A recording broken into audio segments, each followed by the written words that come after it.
There we go. Well, it is Tuesday, November 18th, 2025, and I'm going to call the City of Iowa City work session to order. I want to make sure that Councilor Weiline, that you can hear us and we can hear you. Will you say hello, please? Can you hear me? Yes, we can hear you. Welcome. Welcome. All right. We're going to move on to item number 1, which is the University of Iowa Student Government updates. Welcome, welcome. Hello. So sorry we missed last session. I knew council was on election day, and for some reason that didn't compute that we probably wouldn't be having normal scheduled council. Anyway, we just have a few announcements tonight. First things first is we mentioned the multicultural food drive a couple weeks ago. A new update for that will be happening during the spring semester, so we can have more time to plan everything out. We're currently reaching out to various establishments downtown, the senior center, places like that, to host donation bins. We've also got the coat check program that I've talked about. Right now, we're currently still looking for like a home for it downtown.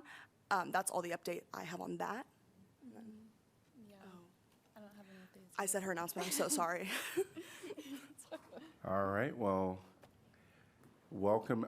Good luck next week because you all are going to be off, right? Yes. All right. We're going to move on to item number 2, which is clarification of agenda items.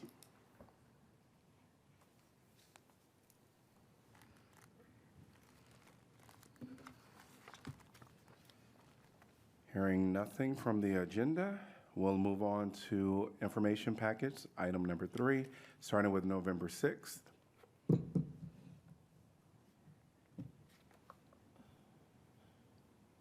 Moving on to November 13th, and we have 2 items that we do need to discuss. One is a memo from the city manager, and this is relating to the Sister City appointment.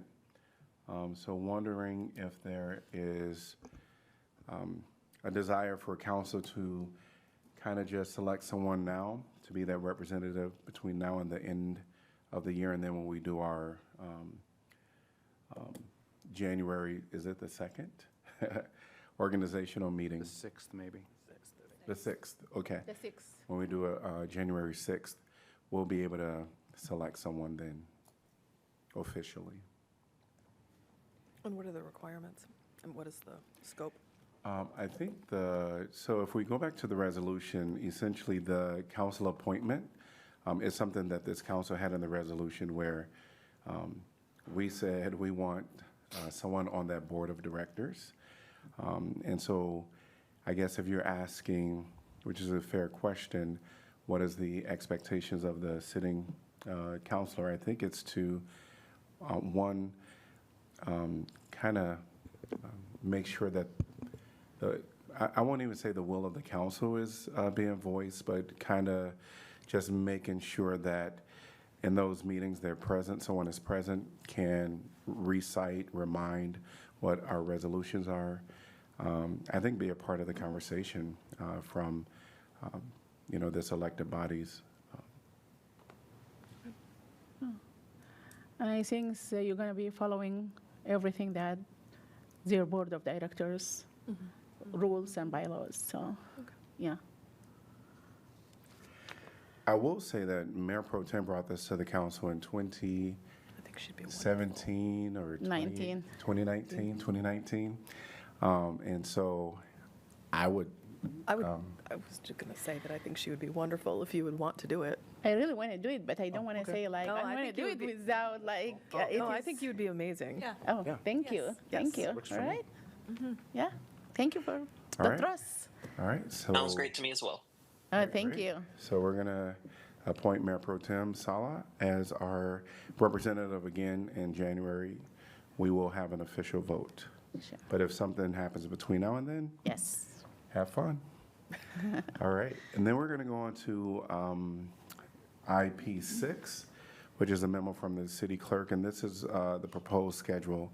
Really have to kind of nail down a lot of the budget season. So I have a strong preference for the Saturday date, and I know that that's January the 31st? January the 31st. Mondays would be very difficult for me. I'm not sure if that works for everyone else, though. Let me look. I think it'll work.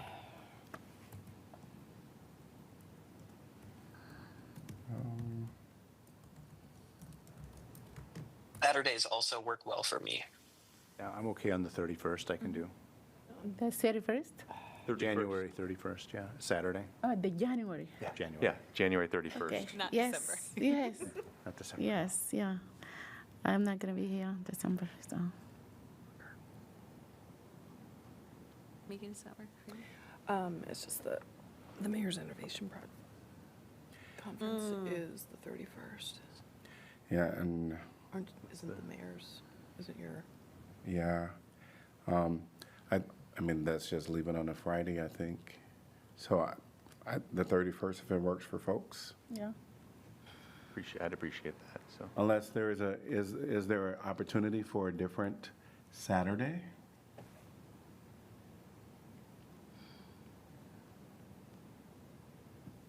I mean, asking who? One, I'm asking us as well as staff. Can we move it to the 24th? Is there an issue there? I can do that. I mean, that would be preferred, but I don't know if that really crunches But- staff. But I don't have any problem on 24 too. Yeah. And Staff that's have a same- problem? Should be okay. I'm looking at Jacqueline on when we're going to get the budget out, because we'll probably get the budget to you maybe that week of the 5th or the 12th, so you may not have a whole lot of time with it before that Saturday, but if that's all Oh. right, that's okay Yeah. with us. All right, we'll go with the 24th. Thank you. ever so Thank much. you. We said what time, so we can put it on, 8 a.m.? We generally would start at 8 a.m. 8 a.m., okay. All right. We'll be here that Saturday, the 24th. Great. And then And then let's look at any other dates we need to nail down right now. Kelly, that you think? That was the only one that really we didn't have a set date on. I know Sure. you had mentioned to have folks look at the tentative schedule to see if there was any conflicts with anything else. Yeah, and I think if we can just take a look and make sure that we don't have, sometimes we don't want to schedule something on an event that we know typically happens in the city, or a holiday that could affect one of us up here, or we would like off and not meeting. So if we can review those dates. forget when the CIP date is. Wednesday the 21st, yeah. I don't have anything.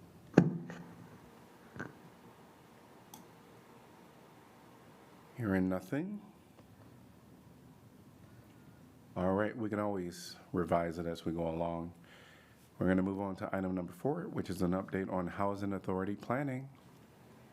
And Tracy Heishu is coming on up. Welcome. Thank you, Mayor. I'm pleased to welcome Kayla Stanfield from Baker Tilly. As part of the Pro Housing Grant, the city engaged Baker Tilly to help strengthen the Housing Authority's organizational effectiveness, to increase our financial sustainability, and look at how we create a pathway to develop internally affordable housing. So previously, you heard a presentation from Quadell. This is not to be confused. Quadell's presentation was how to reposition our public housing units out of the public housing program into a Section 8 platform. This strategic plan considers us moving forward with the repositioning and managing our own housing portfolio outside the public housing program. So tonight, Kayla will focus on the strategic plan and pathways to expand our affordable housing, our development options, and discuss our operating model. And just as a footnote, we have one of those items on your agenda tonight, the hiring of financial coordinator. So welcome, Kayla. Welcome. Hi, thank you. So, Mayor, Council, and City Leadership Team, thank you for having me today as we give an update on the strategic plan and operating model. I also have 2 other team members that are joining virtually today, Caitlin Hummerkaus, who is a principal with Baker Tilly, and Kaylin Nuss, who is a consultant as well. So they will be interjecting some comments throughout the PowerPoint as we go today. Right, first, just a high-level agenda is that we'll give an overview of the strategic planning process, and then we'll go into some more information on what the actual strategic planning elements were. And then we have some recommendations on the development and organizational structure for you all. And then we'll end with some implementation recommendations and some next steps. So beginning with the strategic planning overview, we're going to cover the scope, the phases that were part of the strategic planning project, and the stakeholder engagement that was involved in it.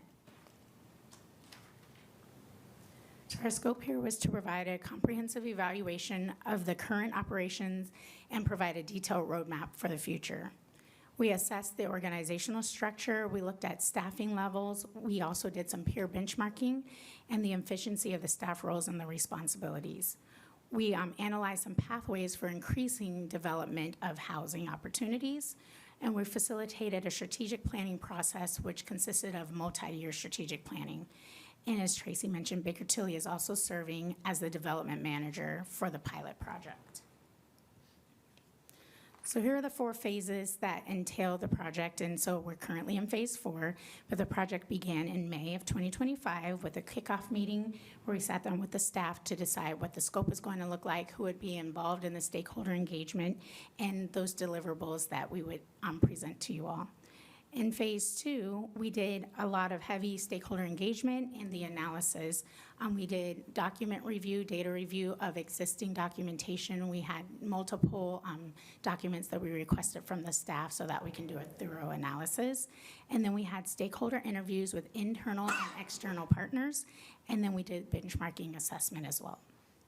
And then in phase 3, we came on site here in July, and we did a strategic planning workshop with your leadership team and with the housing team.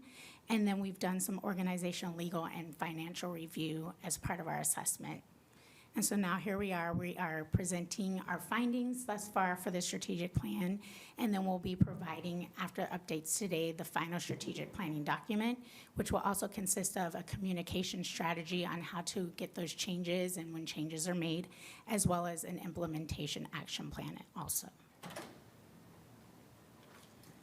So just a brief overview of what those stakeholder interviews look like. We interviewed members of your city leadership team. We also interviewed the Iowa City Housing Authority staff, and then we also interviewed some of your your external community partners in some similar housing type programs here in Iowa City. So during those interviews, we gave them an opportunity to share their insights, things that were going well, things that they had to recommend, and also give us some ideas on some of the strategic objectives that they would like to achieve. They were asked targeted questions on the organizational aspects, operational, financial, and service delivery also. And so after all of those interviews, we took the information and we synthesized those themes that we heard that were recurring themes, and we provided the staff with a Discover summary report. And then, as I mentioned, we were here July 22nd and July 23rd, and we met with the Iowa City leadership team. And so we conducted a full workshop where we helped identify who Iowa City Housing Authority's customer was, or their main customers that they wanted to identify. And then we talked about a vision, a mission statement, and then we identified with them strategic goals and objectives and initiatives that would tie into those identified goals. So here's just a snapshot of the deliverables that we've provided throughout this project. So we provided the Discover Phase Summary Report. We also provided a document that had the strategic planning workshop results in it. We'll be finalizing the final strategic plan and operating model in a report, and also we'll be providing an implementation action plan. So just a little bit more in this next part of the agenda of what the strategic plan actually looks like. So the elements that we looked at were the vision statement, the mission statement, strategic goals and objectives, strategic operating initiatives, and we also identified some of the gaps that we heard and observed during the workshop and during those interviews to help us guide some of those recommendations. So after the Iowa City Housing Authority team identified who their main customers were and the types of services that they wanted to continue to provide or new services that they wanted to provide, we were able to use that information to come up with a vision and mission statement.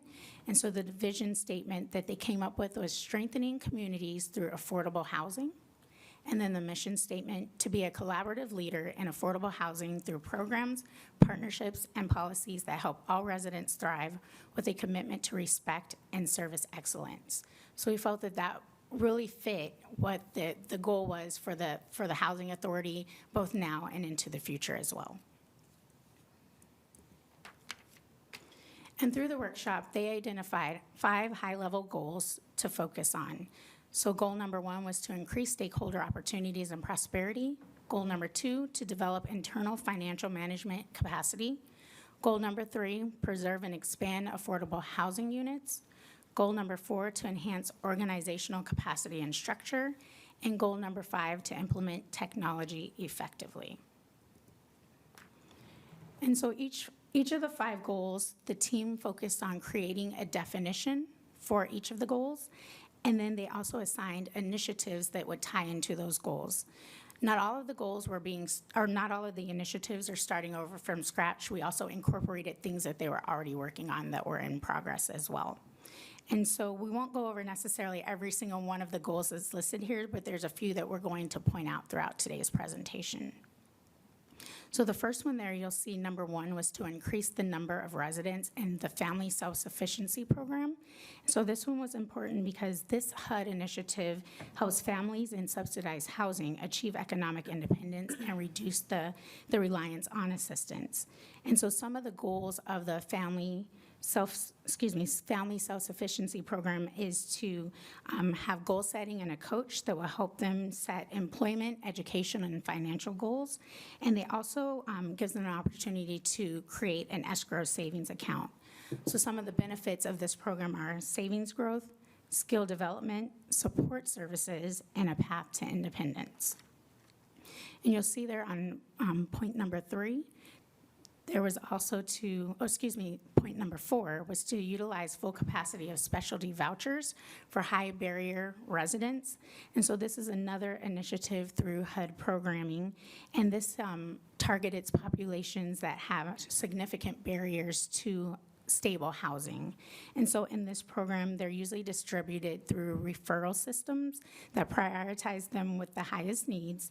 And so some of the target areas are those that have chronic homelessness, severe mental health or physical health needs, history of institutionalism, might be victims of domestic violence or human trafficking, youth that are aging out of the foster care system, and maybe some that have poor rental or challenges with credit history as well.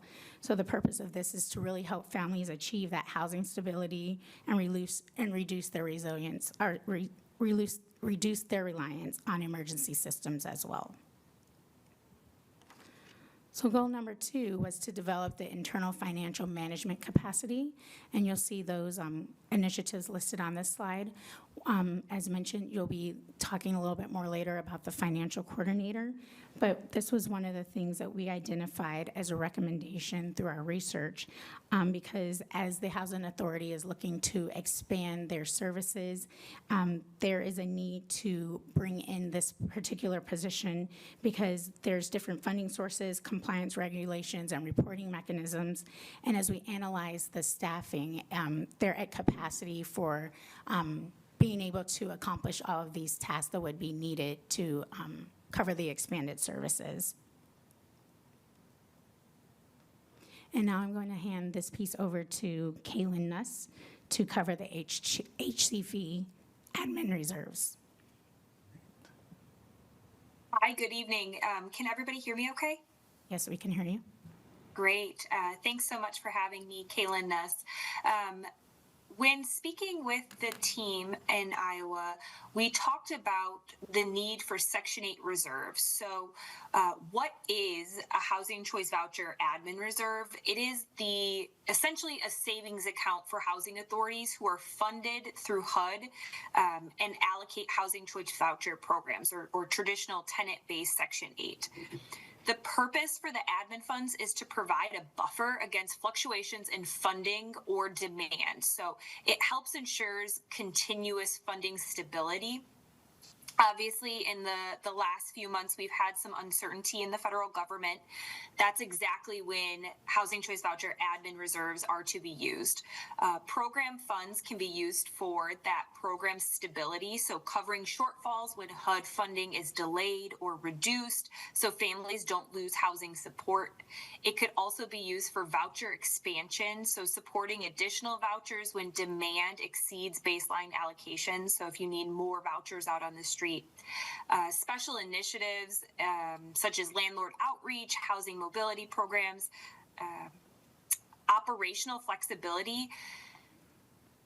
The reserves can be used to help with the administrative costs such as technology upgrades or staffing needs.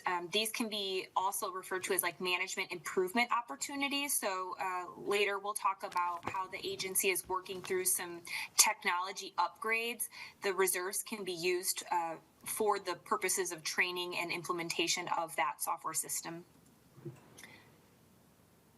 That is all I had right now on the Housing Choice Voucher admin reserves. I have a question on that. I have a question. Oh, it's probably the same one. I want to know how much we have in our current housing reserve. And I could wait to the end, I guess. Rachel Carter with the Housing Authority. I think that we looked at it yesterday, and we have $3.17 million in that admin reserve right now. Great, thanks. And also, I have a question. I don't know, is this, she said like expansion of housing voucher, or what was exactly she said? One of the things is expansion of the housing voucher, like having more voucher, that's what it means, or? Yeah, so one of the eligible uses for voucher expansion is that if you have excess reserves, you can use those to put more vouchers on the street. I will caution housing authorities. This is a risky practice because once your reserves are gone, you may not be able to renew vouchers. And so HUD will certainly, if you're continually operating using your reserves as part of your general operations and not as like a specialty focus or a special projects, you'll have to work really closely to make sure you're not over obligating and then have to call back vouchers in the future. And also, is this can be also using of like, I don't know what the word that I should use here, but you know, like sometimes the vouchers for 3-bedroom is 1,700 or something like that, and the market price is 1,900. Is that cannot be expansion of the voucher itself? Like increasing the threshold of the. Yeah. So I think what you're referring to is your payment standards. And so that's speaking directly to how much funds can be used for a voucher by bedroom size. That's something that the Housing Authority evaluates annually, what their payment standards are going to be. And they have to work very closely with HUD to develop what they call a 2-year tool. And that just forward forecasts how much voucher allocation they have to spend on the street to make sure they don't run into what is called a Section 8 shortfall. And that's where you have more commitments on the street than your eligible subsidy coming in to pay for it is. Mm-hmm. Okay. Yeah, because that's one of the really problem happening right now in the community. I thought maybe we can figure out a solution for it. Yes, we will find houses, but the voucher is not covering it.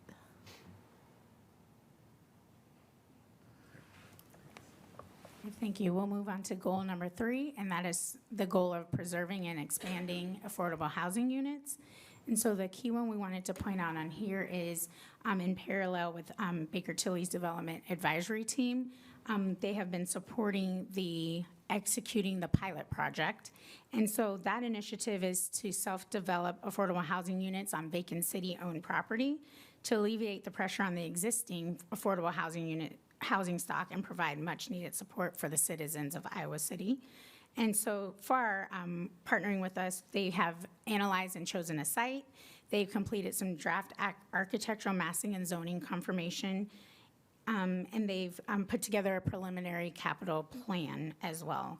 So as this preliminary work is completed, the next step is to procure an architect and begin the process of designing the building and the site. And this process is going to involve multiple public review periods to ensure that the project pilot is a success for the neighbors as well and those in the community. And we'll also be assisting and soliciting the best financing options for that as well. And then they will select a general contractor that will lead you all through a public procurement process. I'm curious to understand how expansive, when in this particular setting, of the preservation of affordable housing is. Does it include the city-owned affordable housing and all housing that's under that 30% of your gross income in the city that might not really be part of a city program? Or is it really just focused on the ones that the city has some level of control over? Talking about what we're doing and what this contract's for? Well, when the goal is to preserve and expand affordable housing, yes, great, let's do a lot of that. Yeah. But my curiosity is, I know that if we purchase an already existing unit that's providing what would be market rate affordable housing in the city, we're maybe not benefiting the whole city. We're just transferring one from one owner to a different owner. So that's why I'm curious in your analysis, or what is definition of affordable housing. Is it just narrowly focused on the city's affordable housing, or the whole city, the city-owned one, government-owned ones versus all? Depends on which hat we're wearing. So for this study, we're preserving our housing, our public housing units that get repositioned to Section 8 platform, Okay. as well as maintaining those units. So we have 86 in the public housing. We have 24 units outside public housing, so we have 123-ish units. We need to preserve those. We need to sustainably operate those, that we cash flow and that we provide the maintenance and the repair that they need. We look to build and that to increase that portfolio. So we'll go from 123 units to 140, 150, 160, 170 that we're operating. Now, in other programs outside the Housing Authority, we will use our CDBG home funds, Affordable Housing Fund, to work with the community to preserve community-wide affordable housing. And for the purposes of expansion for this, it wouldn't include expansion to include existing affordable housing. It would be all new construction, new. That's what our focus is on. Okay. That's what the pilot project, that's what's to teach us new Sorry to construction. sort of jump ahead if that's what I don't I'm want doing, to but- limit it, especially with the lost funds coming up. Maybe we have opportunity to acquire new construction that typically would not be affordable. But our intention, as I see it right now, is not to buy affordable housing stock that's affordable in the market and convert that just to subsidized housing. So our concentration will be on acquisition of new construction or to build it ourselves. Okay. If I'm Yeah, answering your that's question. very helpful. Sorry, the term affordable housing has many different meanings in different contexts. And I want to make sure which version we were using here. Okay. So, All right, thank great, you. thanks. Good question, yeah. Question. I suppose my question was, and I think I might be jumping ahead a little bit, so apologies if that's what is happening. But the admin funds we have right now, did I hear that that was 3.7 million around there? 3.17 million. 3.17 million. And as we're talking about, this is something for months I've been thinking about, as we're talking about expanding our housing authority's operations, obviously that will include more staff, the more and more units that we need to maintain and manage. And I know that the housing authority is already cramped where it is. And so one thing I've been thinking about is it keeps me up at night a little bit, is just making sure that we have like the physical space capacity for expanding our housing authority so we can take on that extra what we want to do. So am I misunderstanding what we were just talking about in terms, were you talking about risks of maybe using some of those funds we have right now? Because to me, what keeps me up at night is just not spending that money that could potentially be clawed back with our uncertain federal environment. So there's a question in there somewhere, I suppose. Am I interpreting that correctly? Oliver, this is Kaylin Nuss. You're absolutely correct. There is a risk of potential clawbacks if those federal funds are not spent, which is why it was highlighted as one of the findings of that is a significant amount of reserves. HUD will mandate you have a specific level, and the team in the Housing Authority are very aware of what the minimum requirements are, but your reserve levels are far above that at this time. And so really it's evaluating what are the possible uses available to the community and what is the right fit. Certainly using some of the funds to aid in relocation or expansion of services specific to the Section 8 staff would be allowable. Funds could not be used for things that are not related to the Section 8 team. So it would have to come down to the staffing and who reports to which budget.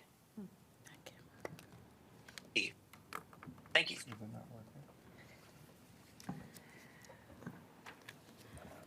All right, if no other questions, we'll move into goal number 4. And this was to enhance the organizational capacity and structure.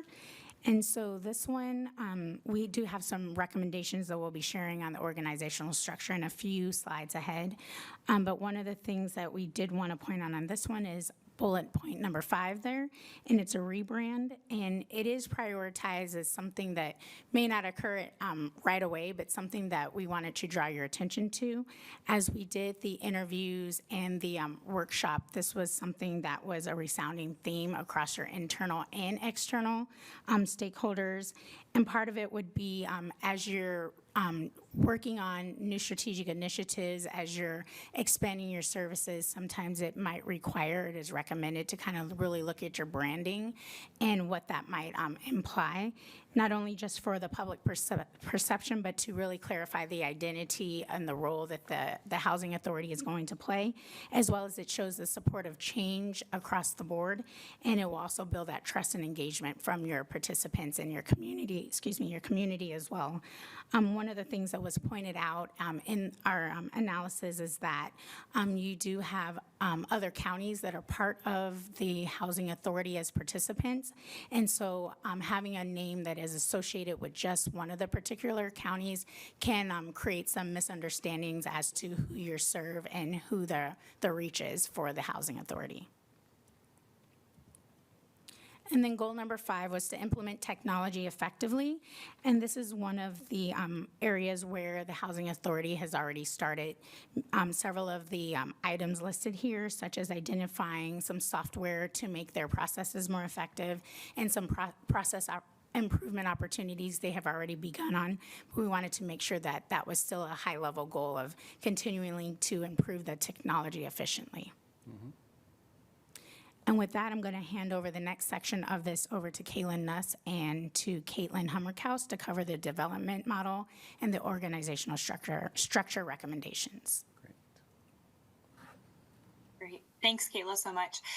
So first, I wanted to just outline that based on conversations with Iowa earlier, we discussed that the vision and mission statements were to be evolved. And when focusing in on those vision and mission statements, it's clear that your city and your housing authority are very proactive in finding solutions to meet the needs of your affordable housing community. The vision statement of strengthening communities through affordable housing is a very strong statement, and I applaud you for creating a focus on that. Housing authorities across the country have taken this more proactive approach to development, not necessarily out of aspiration, but a hint of desperation. The reality is we are in a true affordable housing crisis. Every community needs it. And it's really up to the leaders to step up to the plate to say, we are going to be a community that creates affordable housing, not just laissez-faire and letting it happen organically. What I've outlined here are 4 possible pathways to creating additional affordable housing in your community. The city can pursue one or multiple. You could go one way and then pivot to a secondary. You could run two pathways simultaneously. It's really a structure that is flexible to meet the needs of what the economy can supply and also what the demand is asking for. So please note that these are interchangeable and can be used at different ways at different times. There is no single quote unquote best pathway. It really needs to be a community driven plan. So the first option here is a co-development pathway.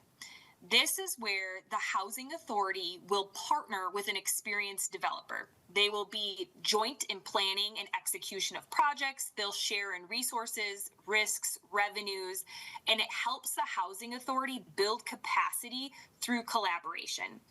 There are ways that the housing authority can generate revenue in this option. It could be something where you have a strong developer who is providing financial guarantees.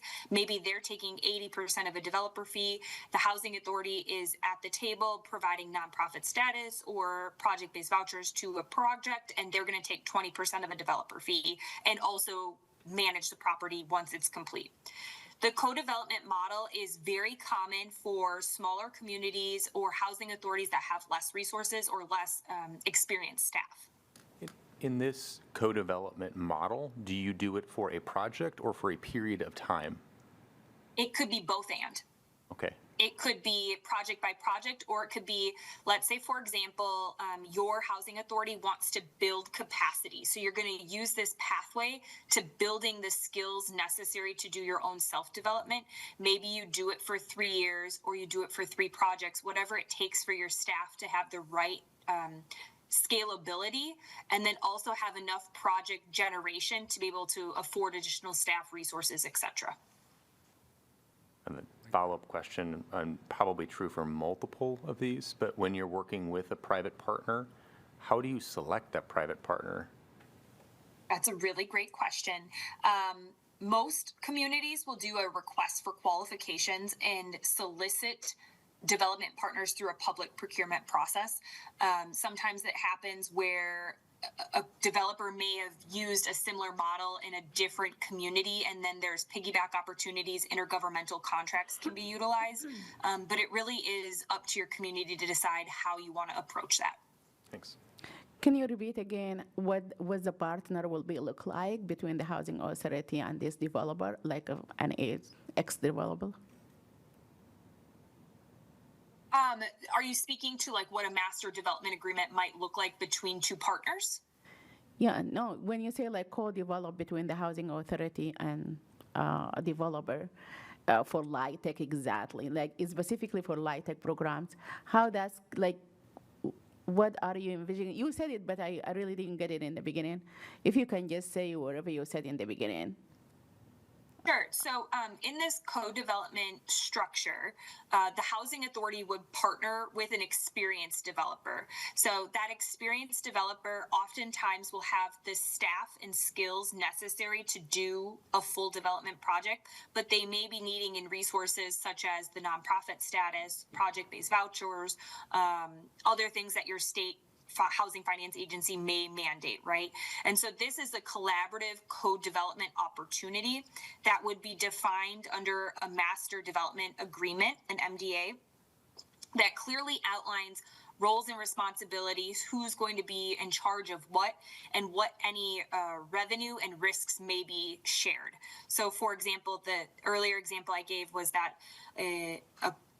an experienced for-profit developer may come in and they've got the staff, they've got the engine to create affordable housing, but they're partnering with you, the housing authority, who's going to provide project-based vouchers to their community. You may also be the property manager because maybe they don't have a local property manager, right? So in that particular situation, when you're looking at risk versus reward and revenues, that developer may earn 80% of a developer fee and the housing authority would earn 20%. Now, fees are negotiable. It's going to be very project specific. It really depends on what resources are being brought to the table. Yeah, that's exactly what I thought I understood. That's why I want to ask you again to make sure. But also, I still have hard time understanding what the big benefit from partnering with low-income tax credit developer who already there to provide 80% or 30%, like already providing because of the tax credit, they already providing affordable housing. Why should we partner with them by using our vouchers where we can use this voucher for non-like tech developer who I guess have a market price? Did you understand where I'm coming from? No, absolutely. I understand your question there. I think the greatest benefit is for the housing authority to work alongside the developer to build their internal capacity.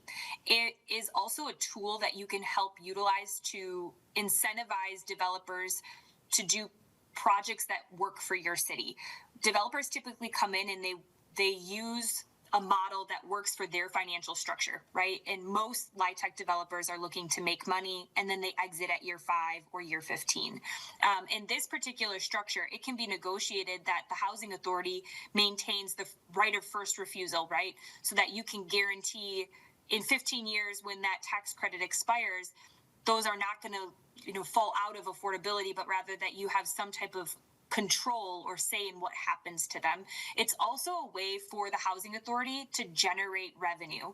If they are sharing in that developer fee, they can start to assemble a pool of funds that can be used and recycled for future projects. So it's a little bit of a nest egg that as they grow in their skill sets, they're building up a loan pool that they may be able to utilize for future projects. It's helping build internal capacity and keeping those resources in your community instead of a developer coming in, building it, and then leaving.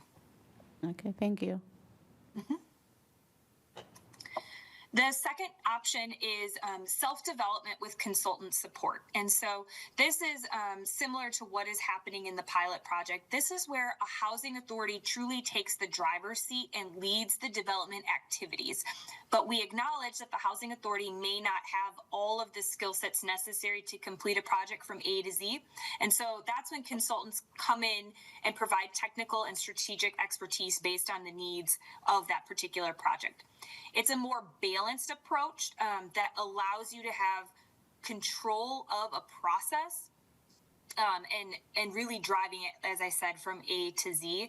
This will enhance the organizational's learning. So this is, excuse me, if a co-developer is not looking to partner with the city, right? Let's say you do a request for qualifications, you put it out to the world that you're looking for developers to partner with, and nobody responds. Well, your option is to either do nothing or to take the driver's seat and do it yourself. And so this option is a great in between of like, you want to do it, but maybe you're not quite sure how to do it yet. So you're going back to my earlier of maybe not aspiration, but desperation. The reality is the community needs the affordable housing and nobody else is stepping up to the table to do it. So we are going to take control of our community and what the needs are. And so we're going to do it and we're going to bring in the right partners to help us get the project through. I had a question. Yes. So for me, I guess I could be missing a couple puzzle pieces here, but in terms of us doing it ourselves in this manner, or with hiring a consultant, this might be a part of one of the other options that you're going to present, but in terms of just hiring staff with the experience already, is there kind of like a comparison in terms of what is generally the most cost effective or what has worked in other communities? Because I guess in my brain, I just think, okay, we need people with certain skill sets. Don't we just create those positions and hire them? Oliver, your timing is great because that is a perfect transition into option 3, which is the full self-development. And full self-development is really where the housing authority is operating as a developer. You manage the right people, you oversee all phases of development from site selection, financing, design, construction, compliance. You've got the right team, the internal capacity, expertise, etc., and you just do it on your own. There are housing authorities that do this nationally. The majority of these large, or the majority of housing authorities that do full self-development are large authorities. These are ones that have over 50 million in operating revenue. They're the ones that have very large portfolios and extremely large staff to fall back on. If you're looking to go down this full self-development route, it's not an easy calculation to come to, but you're looking at hiring an architect, hiring a site superintendent, hiring, people with finance skills, etc. That's a lot of overhead for the city to carry from a payroll perspective. That's why we suggest typically to go through the self-development with a consultant until you have enough internal capacity as you're building out your team to go full self-development. The other thing I will caution is that investors are looking to make sure you have qualified teams and experience, and so you're going to need 5 years of time and projects to showcase to an investor that you are a worthy organization to work with. It is a risk proposition to go into a deal with someone who's never done it before, and so a lot of communities will require that you have a minimum of 3 tax credit projects under your belt before you can do it on your own. And so that's something that every state is a little different. And Iowa also changes every 2 years what their qualified allocation plan may or may not state. And so you just have to keep a pulse on what does your state require if you're looking to do tax credits, what are the requirements of the state to apply? And then also what is the appetite of the investor community? Are they willing to take a risk on you? Do you have the connections to make that happen? Do you have the financial balance sheet to provide financial guarantees, etc.? For full self-development, when one needs to require the capacity and experience to qualify as being a qualified developer, do you gain that qualification by being a co-developer, or do you need to be the self-developer with the consultant support? Majority of states will allow you to earn that experience by being a co-developer. Some states will allow it as self-development with the consultant. It is going to be very much state specific. And as I mentioned, it can change from year to year. It depends how your qualified allocation plan is written. Okay. The last option I wanted to present is really just a contract with a developer. So going back to that mission statement earlier, to be a collaborative leader in affordable housing through programs, partnerships, and policy. That option for contracts with a developer is really a tool to be used when looking to partner with people. So this, to me, is a pathway that is not as fulfilling with the housing authority taking the lead and coordinating these efforts, but rather this is something that may be able to run simultaneously with other efforts. This could be engagement with private developers for land. Like maybe you have land available and you want to do affordable housing, so you're going to do a request for qualifications for affordable housing providers to provide proposals for vacant land, and you're going to sell it to them for $1. It could be the tools such as the project-based voucher that you want to just give them away to advance affordable housing in a specific location or for a specific target demographic, etc. This is a lower risk, faster delivery model. So if it's something that you need to mobilize very quickly, you want to just contract with a developer and move.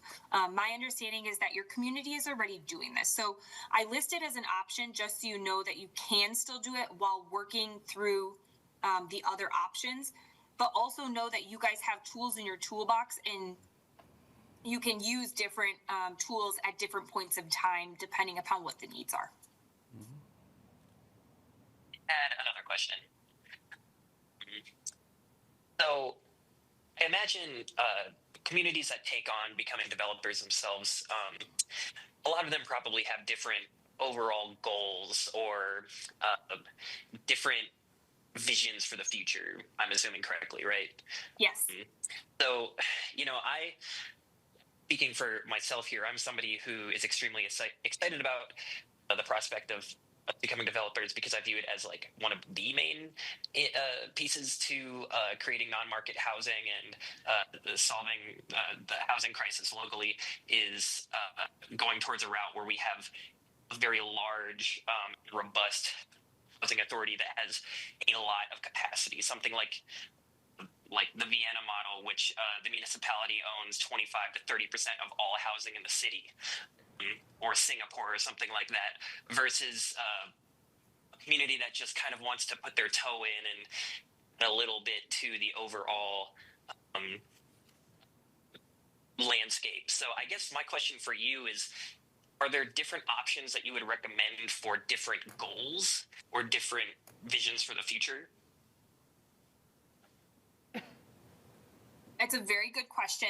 I would say that the different options are really going to be contingent on your capacity and expertise on how you can execute.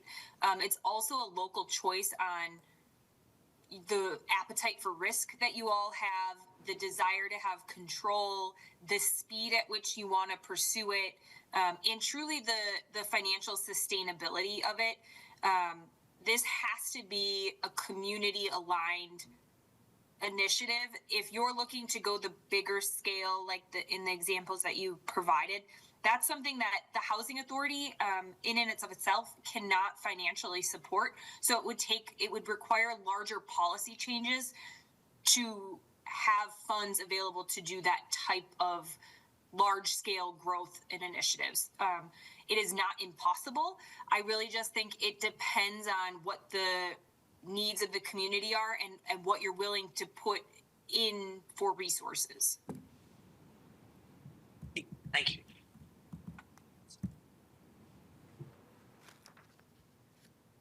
All right, Kayla. That is it as far as the development goes. So transitioning now into the organizational changes, unless there's any other questions. There's not. Okay. So as far as organizational changes, Kayla and Caitlin can jump in at any time, but really the goal here is to help in the mission of advancing affordable housing.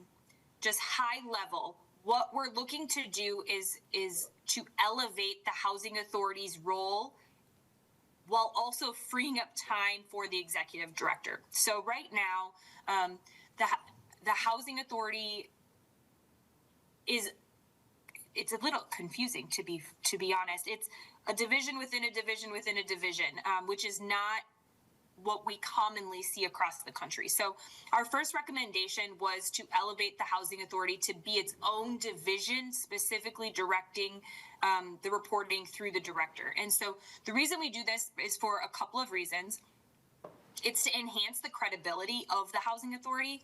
When it's the Iowa City department that falls within 3 layers under the mayor, it kind of loses credibility. We want to create a sense of efficiency, adaptability, stronger advocacy, create more eyes so that people know who the housing authority is, who it reports to, who oversees it, etc. So having it be a standalone division helps create more outline support. Will you explain exactly what that means? They would no longer be a department of the city? And they would still be a department of the city, and I apologize, I don't recall the division that they're under right now. So they are Kayla, help me with the layers. Hey, Caitlin, this is Tracy. So right now, the Housing Authority is part of Neighborhood Development Services. We have 3 divisions right now: Development Services, NPO, and Neighborhood Services. And then the Housing Authority is a division under Neighborhood Services. So this would create a Housing Authority would be a division just like Development Services, Neighborhood Services, NPO, and it'd be the Housing Authority. So we'd have 4 divisions instead of 3, and then it wouldn't be under Neighborhood Services. So the Housing Authority would be their own division under NDS. That makes sense. Still under NDS? No. Still under NDS. So the executive director, the housing administrator would be a direct report under me. Got it. So it'd be Danielle, Erica, Kent, and Rachel. Got If it. that helps. Yep, thank you. Yep. Thank you, Tracy. The second executive director, this is a nationally recognized title, the executive director. Housing administrator, when discussing in the inner circles of affordable housing and specifically public housing with RAD repositioning, et cetera, that is a confusing title. And so when interacting with the outside community to help create a sense of credibility, we recommend changing that title. The third item is the creation of the housing counselor position. The housing counselor position strengthens the resident services goal that we discussed earlier by providing a dedicated support and guidance. It also helps alleviate the current housing administrator, hopefully future executive director's role for oversight. So this would be someone who could help achieve the goals of the housing counselor to advance family self-sufficiency and resident engagement support while freeing up time for the executive director to refocus attention to development. Don't we have already something like family self-sufficient positions? This would be like a supervisory role for that. And how many people we have doing family self-sufficient? 4? Thanks. And I apologize, I went out of order there.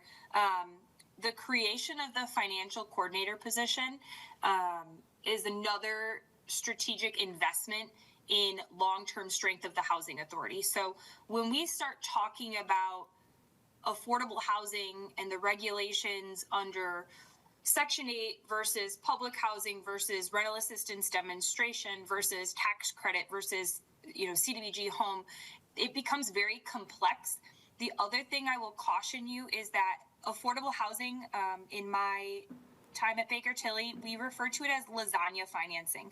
To get these deals to balance, you have to accept 5, 6, 7, 8 funding sources, and it makes it extremely financially complex with a lot of different compliance reporting requirements. And so creating a financial coordinator position allows a team to be very dedicated in reviewing the financials, being prepared for the complexities of the compliance and future reporting. So this would be an investment in bringing someone in now, having the organization become stable in that financial coordinator role while slowly adding on additional complexities as the development team is successful.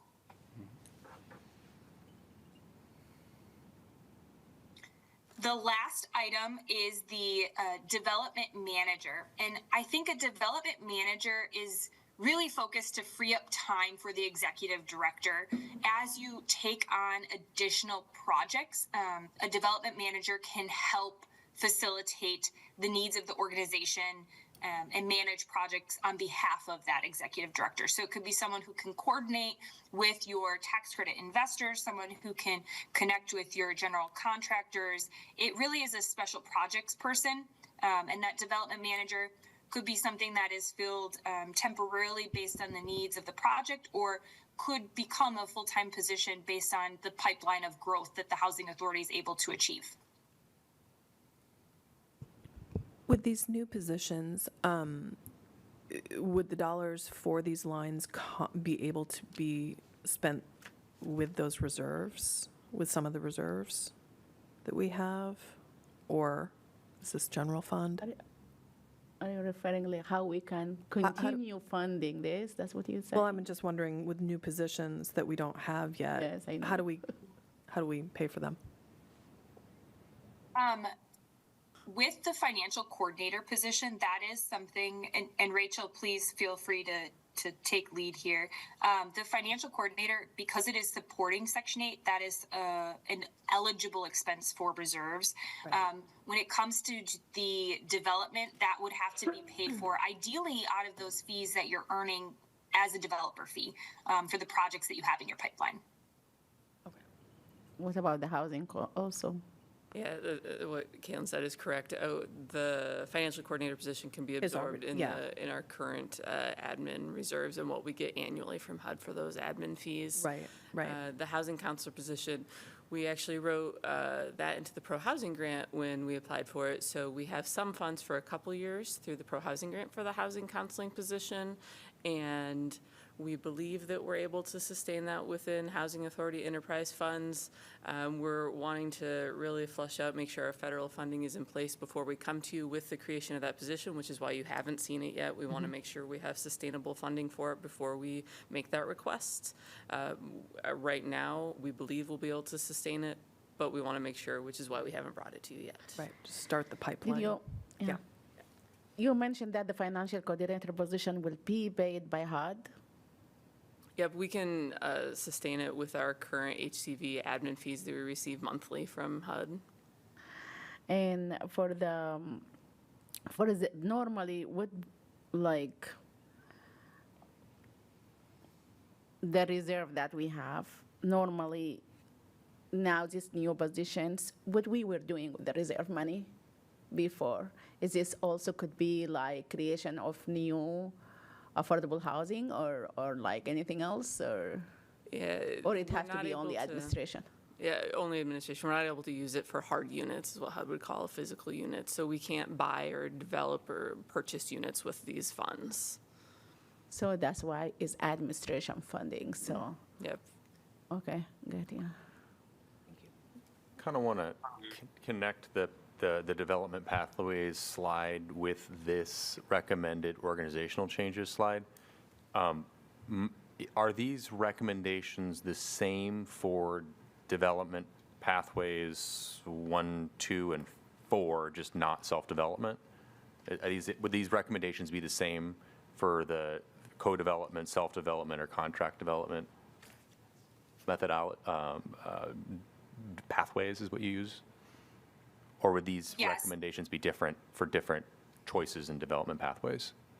No, these recommendations would be the same, except for that full self-development. You would need a larger scale team to be able to do that. But for, options 1, 2, and 4, these 3 positions help alleviate the burden of the executive director's administrative oversight right now to free up time to focus on development. So in pathway 4, where you contract with a developer, you would still want an in-house contract developer to work with the out-of-house developer. Is that correct?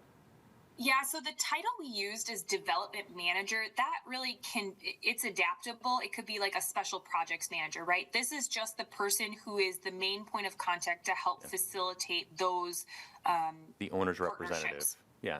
Yes. Yeah, and I think we should clarify that function doesn't have to be, we think of that as a function and not a position. So with the self-development, with the consultant support, that development management could be provided through the contract with the consultant. So there's sort of different ways to get to that function that doesn't have to be a full-time employee. And normally that will be funded by the fund from the the project fund, right? For specific, if the development managers is, if I understood it correctly, is the one who's gonna take care of all the development for new project, for example, if that's really paid by the new project funding, or this is have to be part of the housing authority reserve or any another, like, I don't know, city money, I don't know. Ideally, it can be paid for by the project. By the project. It really depends on your partnerships and what the projects you're looking to advance are. There's always value in having city funds allocated to this specific role if that is a strategic priority for the city to advance affordable housing. Having funds available to have a person to lead those initiatives is always a good investment upfront, and then the project can help support it in years 2, 3, and beyond. And that's something used to be covered by the housing administrator, right, before? Correct. Okay. I was going to ask again about, we're talking about some new positions, and I hear you explaining right now that isn't necessarily a new position as in we hire a staff, but it could be through the consultant. But I just think about in terms of the physical limitations of our current facilities and how we do need to expand. I was just wondering if that was taken into consideration at all, or what Rachel, who works in there every day, thinks if this is something that's feasible and wouldn't something in space wouldn't need to be addressed first before we do this. That's definitely one of the recommendations or initiatives that's listed in one of the goals.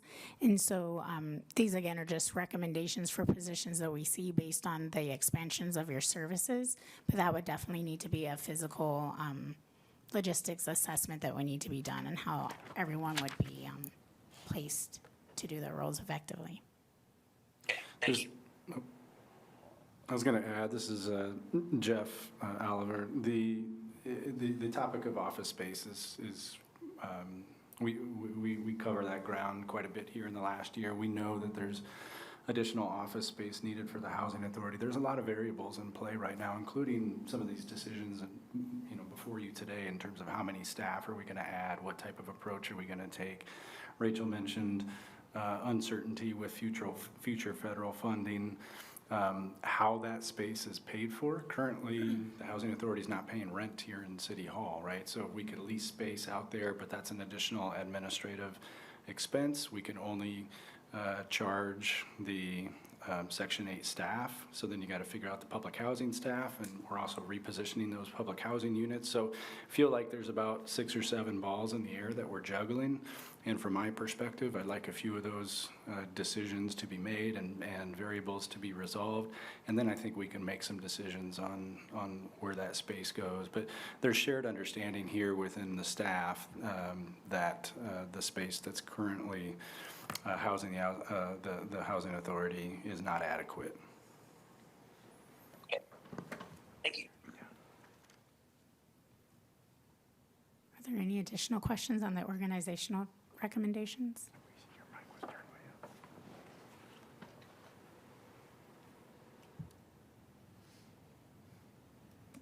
Great. Kayla, I'm ready to cover the legal structure if you want to move to that slide. Thanks. Hi, everyone. This is Caitlin now. So as you, going back to sort of the other project, Tracy mentioned at the beginning that you're working through with Quadel, your repositioning. As part of that repositioning process, those housing units that you reposition have to go into a different legal structure. So there are 2 options for that as you reposition. Those can be placed into a nonprofit entity. They can be placed into an LLC. The one that we have been having the most discussion with the housing authority team as well as your legal team at the city is around the nonprofit entity. It's very common in the housing authority world to have a nonprofit affiliate that is part of the housing entity or related to the housing entity, wholly owned by the housing entity, we should say. Exactly, because HUD requires you to transfer these units into a separate entity from the housing authority. So it's not uncommon. And we're working through the specifics of what the governance might look like for that with your legal team. I know that they're getting ready to make a recommendation around that, and we'll bring it before you.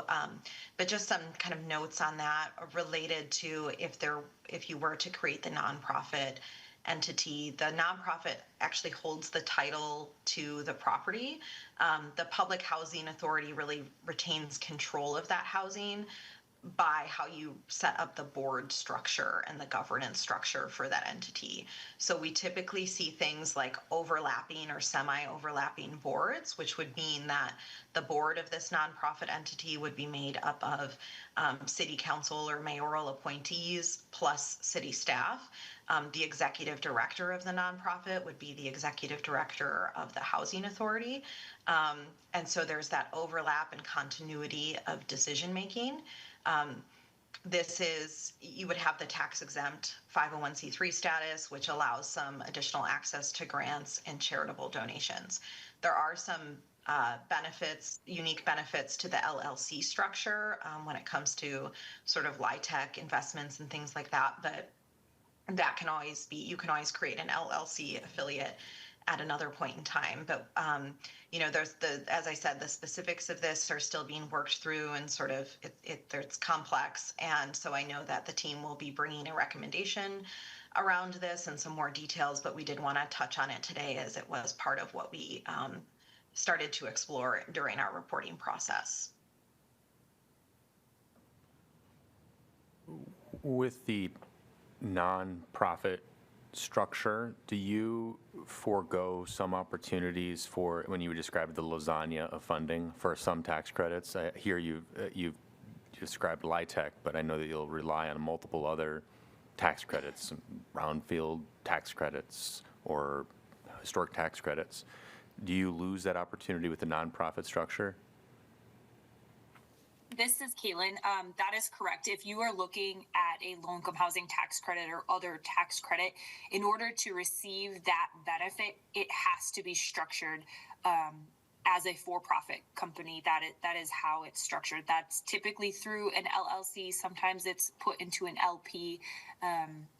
But yes, that would be a different structure. My understanding based on the Quadell report out is that for the RAD conversion specifically for your existing public housing, the tax credit structure may not be necessary and hasn't been evaluated. So at this time, it could be put into a nonprofit entity structure. And then if at some point in the future you do need to recapitalize or go after additional credits to reinvest in that existing public housing, then you could convert it to that LLC structure where the nonprofit owner becomes a general partner and 0.01% owner. Okay. So you're not stuck with one or the other. You can just add a That's correct. You can adjust it syndicate later. friend, yeah.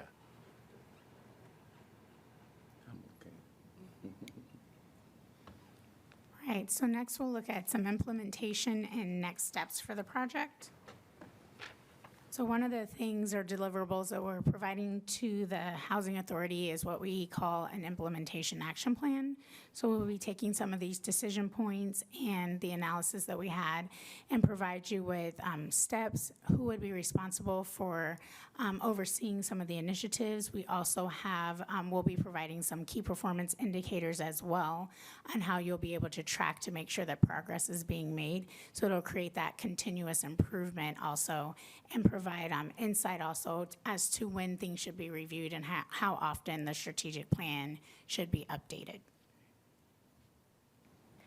So just some next steps. So we're taking all the information from today's discussion and we will be providing the Housing Authority with a final report of the strategic plan and the operating model recommendations. And then that way they'll be able to move on into starting that implementation action plan. And we're also going to be providing a thorough change management plan, which will highlight how the changes should be communicated, whether it's staffing, whether it's building changes, just all the many different things that'll be happening throughout the next few years as the strategic plan moves forward, and who should be part of that messaging, how often it should go out, with the frequency, and what methods should be used as well. Will community members or, you know, voucher holders, et cetera, will they also be impacted? I mean, will this be something that, information that they should know as well? Yes, and in that communication strategy plan, we're providing who, what, when, where, why. Yeah. The communication should go out to staff, leadership team, and the community as well. Okay, yeah, I just, based on just the presentation, you know, this has been much more internally focused, and I just wondered once these changes start to happen, you know, their stakeholders too. So, thank you. And then last, we just have some routine strategic plan updates, some recommendations. We usually recommend that there's like a quarterly update on your KPIs that'll be brought to the leadership team, as well as just being transparent to your community as well. And looking at management should be looking at it a year in review as well. Oftentimes, we recommend that some of the updates be presented during your budgeting process also. With that, that brings us to the end of our presentation. We thank you for the opportunity to share the updates with you all, and thank you for getting me out of Phoenix and enjoying some cool weather for today. Can I ask one question? And I'm sorry, this was way back when you were talking about goal number 1. And so it's sort of a very generalized question because you had a lot of specifics. But as I was taking down notes, the synthesis that I had was that essentially goal number 1 was about increasing housing and programming, and a number of the bullets really had to do with sort of for more challenging situations that some individuals face. And yet, increasingly, we've seen over the past several months that HUD seems particularly bent on cutting a lot of programming for situations that are intended to help those situations and individuals facing that. So I just wondered, in terms of recent kind of environmental and policy, actually not environmental, policy shifts from HUD, how does that, can you perhaps give me an example of how that you can point to that reconciles some of the goals that you have, that reconcile this apparent contradiction with the policies that seem to be moving, that HUD is moving towards? That was a really good question. I'm sorry, I was sort of, I'm trying to be specific enough and yet general. Absolutely. It just seems that there's a real contradiction here. Sure. So in that goal number 1 that you mentioned, the initiatives have their increased number of residents in the family self-sufficiency program. Oh, thanks, Kayla. Thank you. So I think, as you've all seen, 3 years ago, we had 1 family self-sufficiency coordinator. We've grown to 4. HUD would like to give us 5, and we don't have the capacity for that. Okay. We're going to stick with 4. And part of this is, as we increase to 4, we have to increase the number of residents we're serving. What we see consistently over the last 25 years is that both the Senate and the House, every year in the budget negotiations at the congressional level, they support the Family Self-Sufficiency Program. It's really kind of the darling program of the PHA world. It shows significantly positive results. It shows so many people leaving the Section 8 program to self-sufficiency, essentially. We have many of our FSS participants move to homeownership. We also have a very strong program nationally. We have some of the strongest statistics that there are in PHAs for the FSS program, which is a real testament to what our staff do on a daily basis. And so while you're absolutely correct that we're really seeing some conflicting information coming federally about what they're supporting, we're also seeing in the budget conversations, FSS continues to be supported at the House level and the Senate level. So we'll continue to move forward with the path that our funders are giving to us. HUD continues to have positive remarks to us about our FSS program. We just applied for our next round of funding, and we received positive remarks on that application. So there's that, FSS. Part of this is increasing service offerings to family self-sufficiency participants. While we have great numbers and we continue to show great success in our FSS program, we always have room to grow. We continue to have new challenges. Today was Community Connections Day that the Housing Authority is deeply involved in. We had 203 people there today. Last year we had 60. So we're continuing to see a great need. Yeah. And as we see that need increase and change, we need to increase our services and change how we're offering these and be innovative in what we're providing to our residents. So that's kind of what that's addressing. When we know better, we do better, and we're knowing better, so we're trying to do better right now. And the rest is, the housing counseling program, I think that we mentioned, we're cautiously approaching that path with the understanding that some of those federal priorities have been shifting. Yeah. Landlord incentives, probably some of you have seen that we announced some landlord incentives, which has been a really popular item. My email is very busy right now with it. And especially vouchers, I think that that's where we're going to see the opportunity to show some of our innovation and our flexibility as city leaders in how we approach the changes at a federal level. And we don't know what those look like yet. I think we're starting to get a taste for what that looks like for some federal funding sources for rapid rehousing services because of the release of the NOFO for those last week. And we don't know what that will look like for us yet. It seems that we're hearing the voucher funding is safe, but how we're collaborating with our community partners may shift as their funding streams shift. Well, thank you. That's actually really heartening to know that at the level that you're working at, that there's still the support, the funding is there for the specific programs, and the fact that you've been able to pivot, adapt, and be innovative to meet needs. So thank you, because, yeah, if you just sort of look at the overarching, it's pretty scary, and so I'm glad that actually we don't have to jettison goal number one. So thank you very much. All right, thank you so much. Thank you. Great. Any other discussion by council? And wondering if staff need anything from us today? Nothing more today. Okay. All right, hearing nothing else, we're going to move on to item number 5, which is food discussion. We're going to have our city manager, Jeff Ruin, start us. Yeah, I'm just going to do a really quick introduction. This was an item that Mayor and Mayor Pro Tem thought would be timely. It certainly is on the agenda.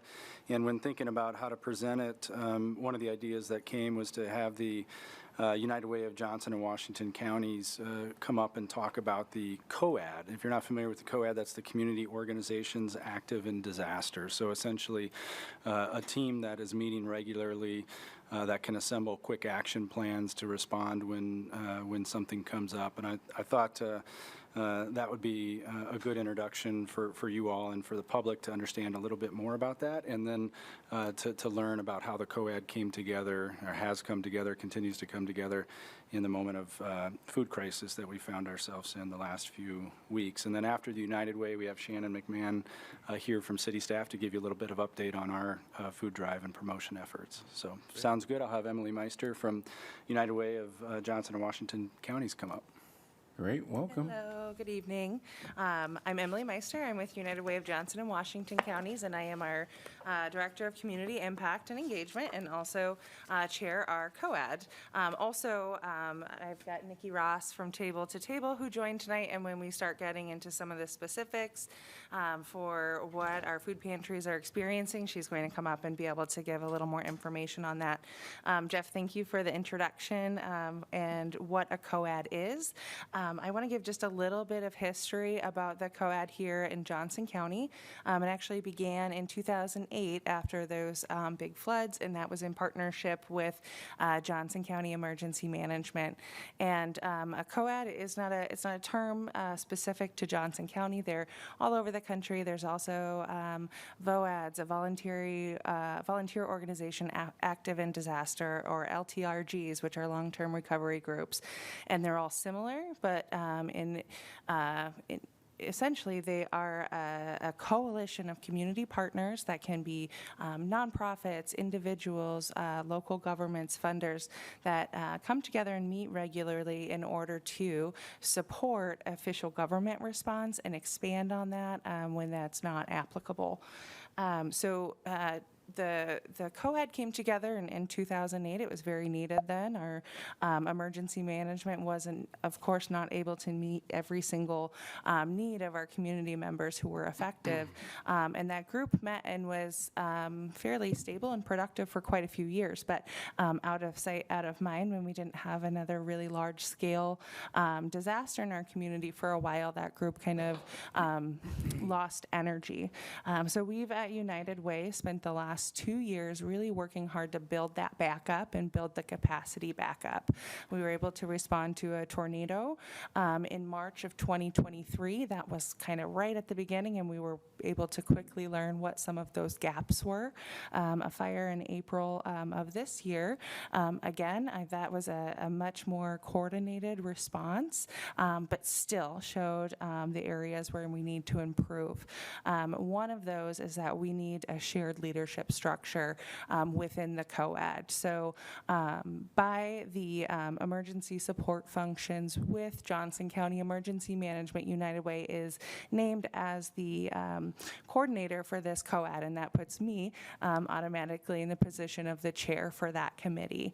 However, there's a lot more people in this community, a lot more very important partners who need to be involved in that work. So one of the first things we did was develop this leadership structure. We now have representatives representation from Johnson County Public Health, Emergency Management, several other nonprofit organizations, social services on a steering committee. And then we've developed subcommittees that can work towards specific items. We have a volunteer management committee, a long-term recovery group, a unmet needs group, and I can't remember them all off the top of my head right now, but the idea is to bring in community leaders to be able to take their expertise and bring it to the table when we need to respond. So a lot of times when we think of emergencies, we think of natural disasters. There's also public health emergencies. So COVID was a time when the COAD did assemble a little bit. This time with the SNAP emergency, which is what we're calling it, because it truly was that. It became a public health crisis when 10,000 Johnson County residents very quickly lose access to their food sources. Fortunately, we have a really collaborative community, and we have a group called the Food Access Network that has come together within the last year. That's made up of 18 different food access partners in Johnson County, Table to Table being one of them that does food rescue and transportation. But we also have our three large pantries with Coralville, North Liberty, and Community in Iowa City, a lot of neighborhood pantries, school pantries, so a really wide breadth of food access partners have come together. And because of that, and because that structure already existed, we as a COAD were able to take our lead from that group and make sure that the response that we're sharing out with the community as a whole is guided by those that are closest to the work. The main points that we've been sharing throughout this disruption are one, how to find accurate information, which honestly was the hardest thing to share, especially in the days coming up to that. People didn't know if their benefits were going to be available after October 31st. And so we tried to go the safest route, but also acknowledge that that was a re-traumatization and a crisis for those affected over and over again as the information kept changing. We pointed people to local food resources that they could rely on. We guided people towards 211, either to call or online to find other resources. And then we tried to direct the community support in the most effective way. One such way was to encourage folks to support their local food pantries and those existing partners that are already doing the work. Additionally, we launched at United Way a food access network relief fund where individuals who wanted to donate to the collective, but also wanted to make sure that their funds were local, could donate to this food network fund. And then within the coalition of the Food Access Network, they could decide amongst themselves how to equitably distribute those funds to do bulk food purchasing and really make the best use of them. Additionally, we shared out communication about food drives. If anyone wanted to do really large-scale food drives and wanted to support all of the food pantries or all of the food access partners instead of just one, we could help coordinate that, and then Table to Table will help with the distribution and get the right items to the right food pantries. And then lastly, just encouraging residents who see an unmet need to try to connect with the network and make sure that those ideas and that energy is best utilized in the support, not to discourage mutual aid and making dinner for your neighbor or seeing someone you know personally and supporting them, but when you want to get involved on a larger community level to really put that energy and time and resources into these existing partners. So that was kind of the philosophy of, around our response. And like I said, very much guided by the Food Access Network. So I want to just give couple of data points on what that looks like, what this disruption looked like in Johnson County. So we have 10,000 residents who rely on SNAP benefits in Johnson County with a total of $1.7 million every month. So when you think about what that's $1.7 million worth of food, but that's also increased when we think about the economic benefit to our community. So it becomes more than just about the food available, that is the most crucial part. Thankfully, we found out on Friday that EBT cards were filled and that individuals received their benefits, which was great news, and I know that a lot of people were very relieved. We also want to acknowledge that there is some after effects from a situation like this, and Nikki's going to start to share a little bit about that and just continue to make sure that even though this is not as high profile in the headlines as it has been, it's still going to be a really significant need for our community to continue supporting our food access and our food security. So Nikki, would you like to share? Hi, I'm Nikki Ross. I'm the Executive Director at Table to Table, and we help facilitate the Food Access Network. We are, despite it being a crisis and something unnecessary and terrible to have to respond to, we are incredibly proud of the coordination between the Food Access Network and the COAD, and we feel like it really demonstrates what the United Way and the COAD have been trying to build, and utilizing these existing community partners that are already doing the work together. So as we talk about, so first let's talk about those, what we consider 3 weeks. It was only 2 weeks of non-payment, but you may or may not be aware that many times SNAP benefits don't meet the full need anyway. So folks get toward the end of the month and they already need some support from pantries, which is why about 25% of the folks that our Food Access Network are serving already receive SNAP benefits. So we were talking about those folks needing additional food, and then in addition to that, in addition to the 11,000 unduplicated individuals our network serves in a month on average, another 10,000 people trying to serve them. So in those first 3 weeks, we don't have all the data in yet, but we're still collecting this and we'll plan to sort of put out a report. The Food Access Network partners distributed 25% more food, that's by pounds of food, and saw an increase of 15% of the number of households. And so I don't have the unique individual number is going to be really pertinent here as we look at that. And that is those 3 weeks in comparison to the same period of time last year. So that's like your best comparison number. So as we, yes, the SNAP crisis in this iteration has ended, the payments have been made, but there are some after effects. There are two things. There are some after effects for folks who didn't get those benefits on time, and then there's also the sort of hidden crisis that we were never able to talk about, because right at the time that that was about to hit, we had this other thing pop up related to SNAP. So first, some of the ongoing challenges for folks who didn't get their SNAP benefits is, what do you do when you don't have money for food? You can go to a pantry, but not everybody can get there, and it doesn't work out. And how folks manage their budgets is moving the money around to their various bills, and we know that typically food money goes toward rent. Like, that's what normally gets done. In this case, because there was no notice, because there was no opportunity to plan in advance and get some food and hold it, folks used their rent money. They used their utility money. And putting money on a SNAP card for buying food does not put the money back in the bank account to pay that utility bill.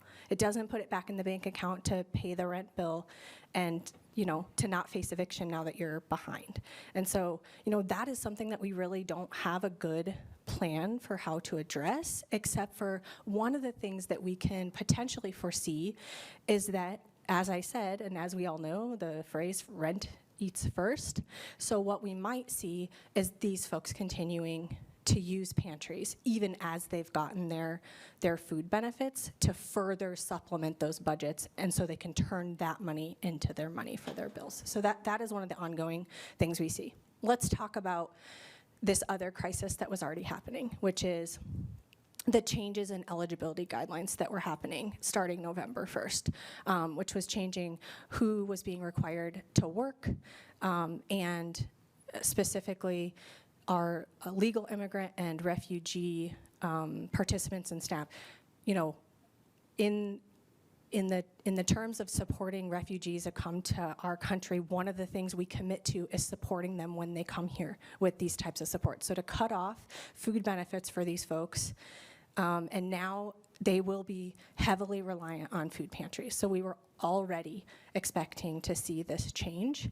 And because we also had this other influx, I don't think we will fully understand what that looks like maybe for the next 6 months. But it is something that we're keeping an eye on and that we can just expect will be a continued increase. Did I cover everything? Yeah. Okay. Thank you. Thank you. All right, so Nikki mentioned how proud she is of the response, the COAD and the Food Access Network. I also want to acknowledge how proud I am of our community. Nikki mentioned 25% increase in pounds of food, or 15% households. I think our food partners experienced maybe a similar increase in level of support. We have seen increased financial donations across the board, not just to the fund, but to individual pantries, food drives that are making it so maybe they can reserve those funds until after the holidays. There's always more support for those kinds of organizations in November and December and January. And then it gets to be a really hard time in the February, March, and April. So these things are starting to be able to pad that safety net that our community is going to continue needing. But I just want to, again, emphasize, one, how grateful we are that our community has showed up. And I'm very proud to live in Johnson County and see this sort of response. And two, that we need to continue it and keep folks kind of on top of. And I know it's difficult. We just had a housing presentation, and there's a housing crisis in it. And it feels like everything is a crisis. And in some ways it is. But I want to emphasize that seeing this action really gives us hope that we can locally come together. Our COAD is also a representation of that. Our community organizations active in disaster is the only support we have when there is a natural disaster that doesn't meet the qualifications for state or federal funding. And so just I guess a closing remark is to encourage individuals to continue engaging in these efforts and aligning with this collaborative work that's already happening. And two, to just kind of remember who this is impacting and who is closest to those, and to take our guidance from those individuals and honor that expertise. Thank you. Do we have questions? Just a quick one. I'm curious the geographic boundaries of the COAD and the Food Access Network, and if they're exactly the same, and also are our neighboring communities keeping up? Yeah, so United Way, our United Way is Johnson and Washington counties. However, our COAD is specifically Johnson County, as is the Food Access Network. Washington County has had a separate response that's more focused in the public health. Yeah, go ahead. Actually, the Food Access Network, while is largely funded locally,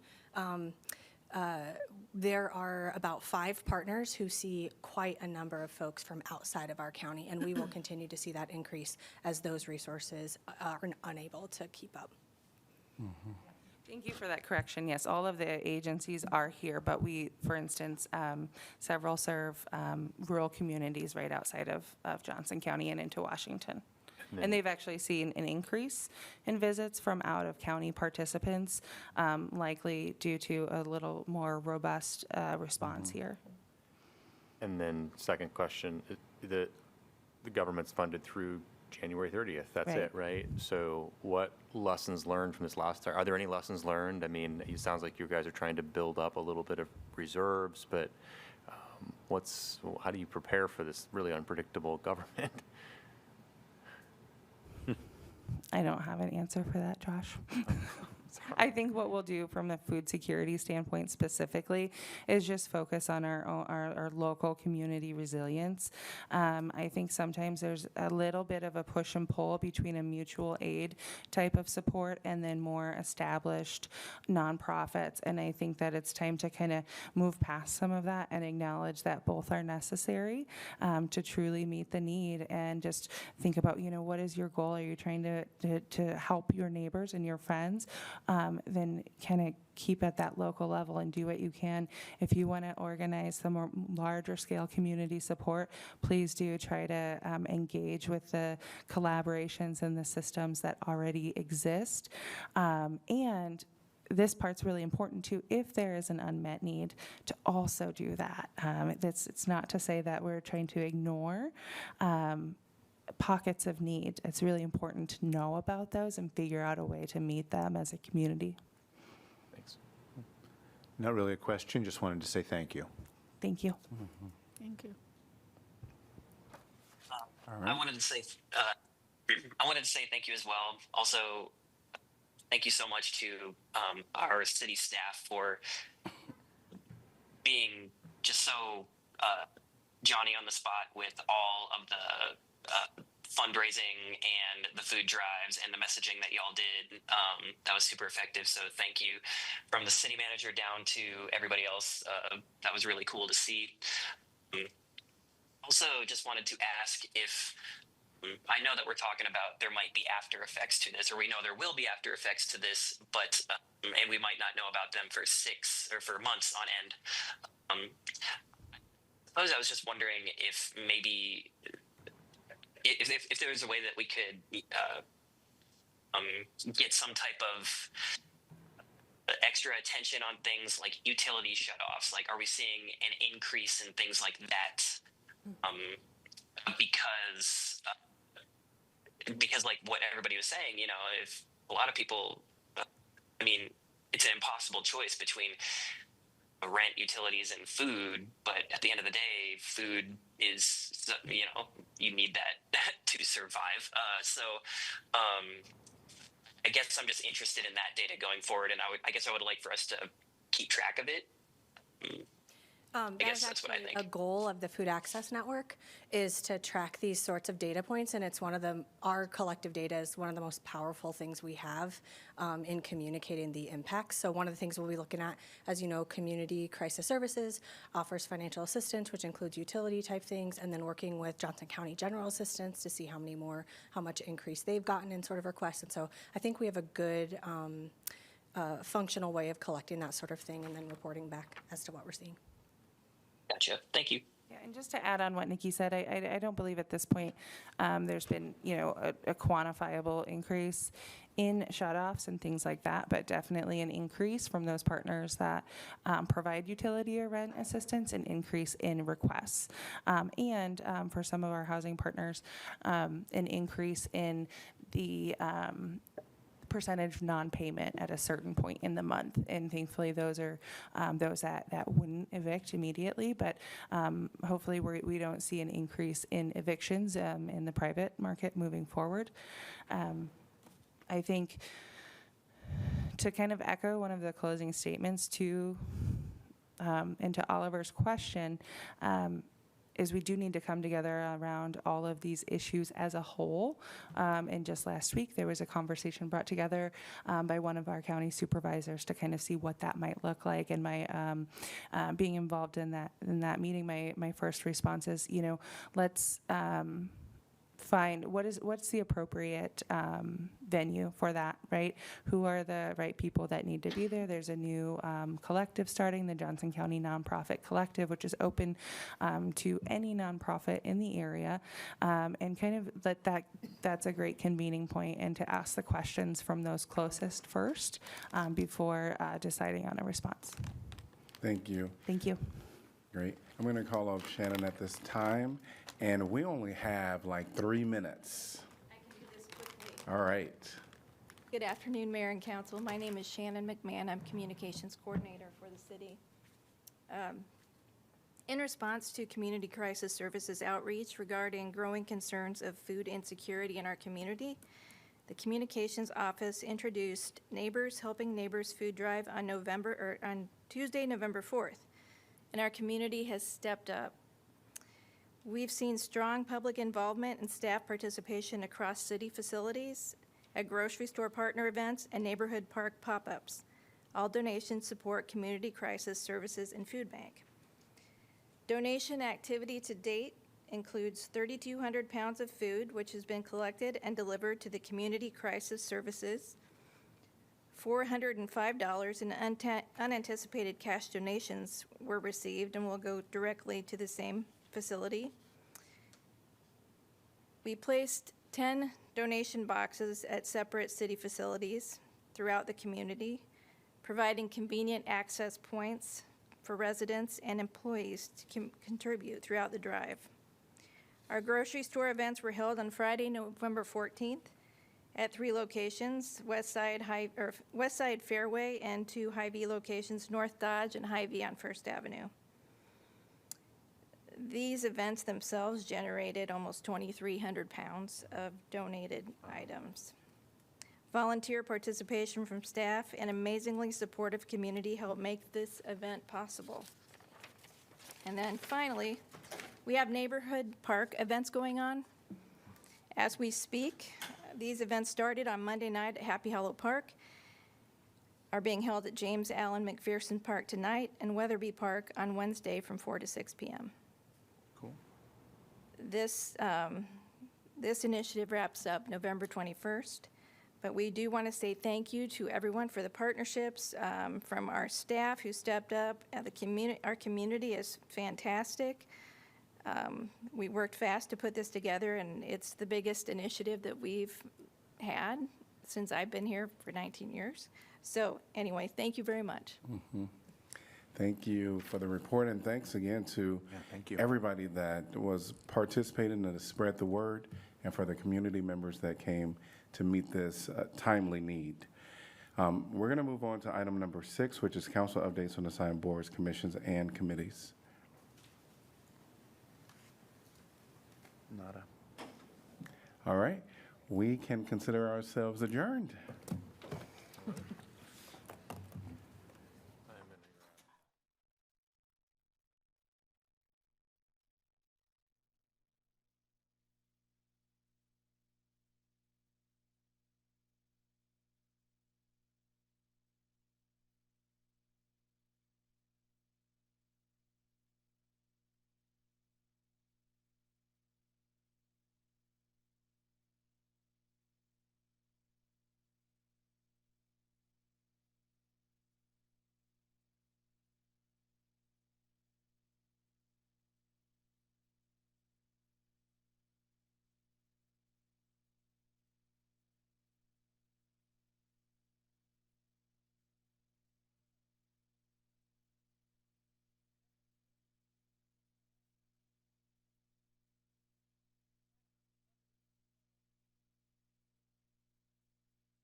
mics.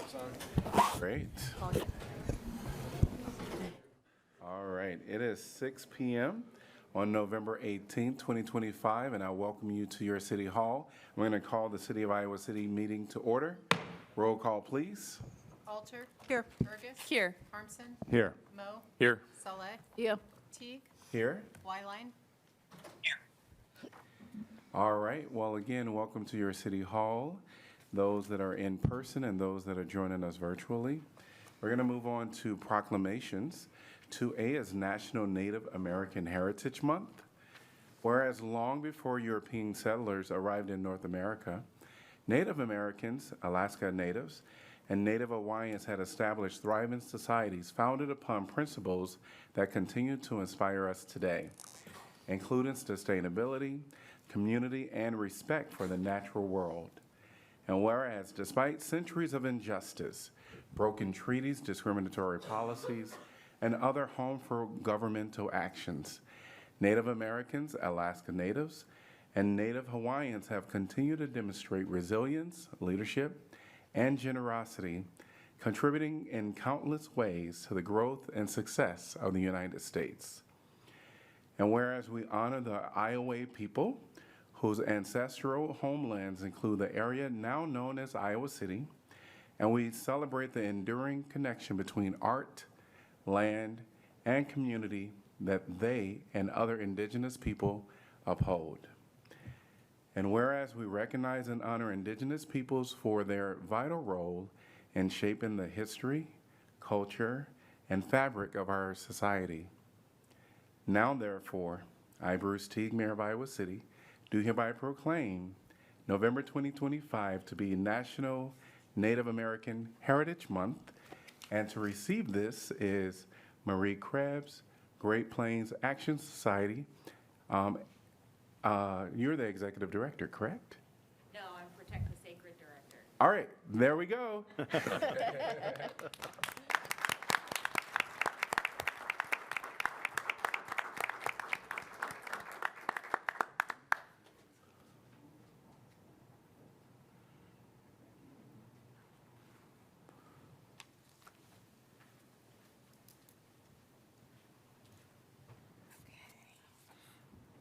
It's always an honor to stand here in our wonderful community. Thank you to the city for being so inclusive. I just want to recognize some of the nations that belong to Iowa or have migrated around Iowa: the Omaha Nation, Meskwaki, Oto, Ponca, Winnebago, and of course, the Iowa, which we're named after, plus many others who've migrated and been forcibly removed, such as the Kickapoo. There is one thing I do ask that y'all think about today. We have here pictures of our Native American folks, South American folks, and our Latin American folks. My ancestors are indigenous to New Mexico. Abby's ancestors are indigenous to Mexico. This time last week, literally this time last week, Great Plains Action Society received a call about a woman named Letitia Jacobo who had been detained in Des Moines. She had been detained and was going to be deported.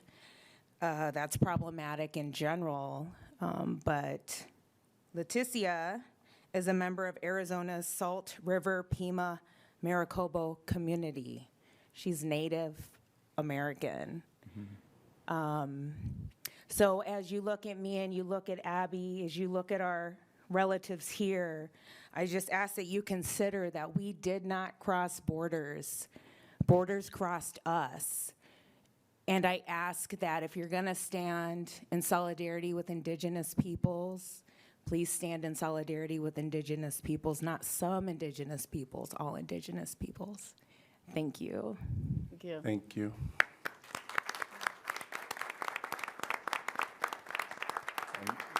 And thanks for accompanying Abigail. Yes. All right, we're going to move on to our consent agenda, items 3 through 7.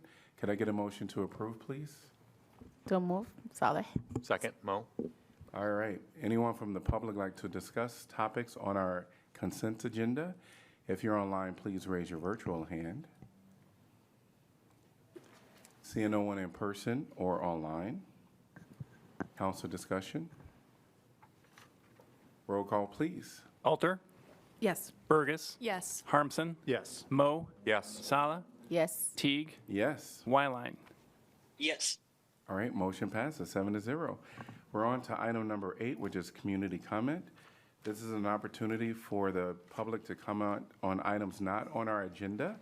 The council cannot engage in discussion or debate due to open meeting laws. I want to see the hands of how many individuals that are present in council chambers that would like to speak today. Okay. All right. You'll be given 3 minutes each. I ask that you, there is in the back a little name tag that you can pre-fill out and drop it in the basket. So I invite people to go to the back. When you come up, please state your name and city you're from, and you'll be given 3 minutes. Welcome at this time.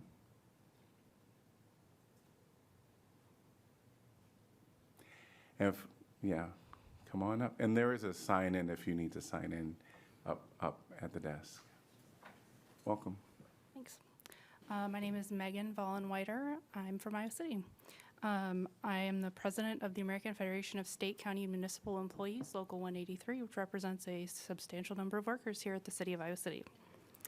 I come bearing a letter from the AFSCME Local 183 Executive Board. The American Federation of State, County, and Municipal Employees Union, AFSCME, Council 61, including AFSCME Local 183, represents 9 bargaining units, including hundreds of public employees who keep Iowa City, Coralville, Tiffin, and Johnson County running safely and smoothly. We stand firmly for the dignity, rights, and safety of every person in our community, including our immigrant neighbors. And we urge the Iowa City City Council to adopt the 4th Amendment resolution proposed by Escucha Mi Voz in its full and intended form. Our members work daily in public buildings and shared community spaces. We are responsible for keeping these environments safe, welcoming, and orderly for all who walk through the door. To do that, employees must have clear protections that defend our constitutional rights when outside agencies, especially those with a history of overreach and community harm, attempt to act without proper legal authority in our workplaces. We also need the practical measures outlined in the original resolution: thorough employee training, clear signage marking restricted areas requiring a judicial warrant, secure facilities, and reliable enforceable protocols that protect both staff and the public. These are not political issues, they are fundamental expectations for safety, human dignity, and lawful practice. Many city employees have expressed deep concern and confusion about how to respond if ICE enters their workplace. No employee should be left to navigate chaotic, intimidating, or legally questionable encounters with federal agents without guidance or support from their employer. That uncertainty threatens employee safety, undermines public trust, and erodes our ability to serve the community. AFSCME Local 183 urges the council to join other cities that have already adopted strong protections to keep workers and community members safe. We fully support the resolution as originally proposed by Escucha Mi Voz. Protecting our workplaces also protects the immigrant families who are part of the fabric of Iowa City and the broader community that we are proud to serve. Thank you. Thank you. Welcome. Thank you. Good evening. My name is Alejandra Escobar, and I stand here as an immigrant, a mother, a community organizer, and a resident of Iowa City. Every day, many of us wake up with a quiet fear that shadows even the most ordinary moments. We got to work, we take our kids to school, we attend community events, but in the back of our minds, there's always the question, is it today the day I'm going to be racially profiled and taken by ICE? For many of us, this fear comes from real experiences. We have seen our members be taken at their workplace in violent ways. We have seen our members being detained at their ICE check-in.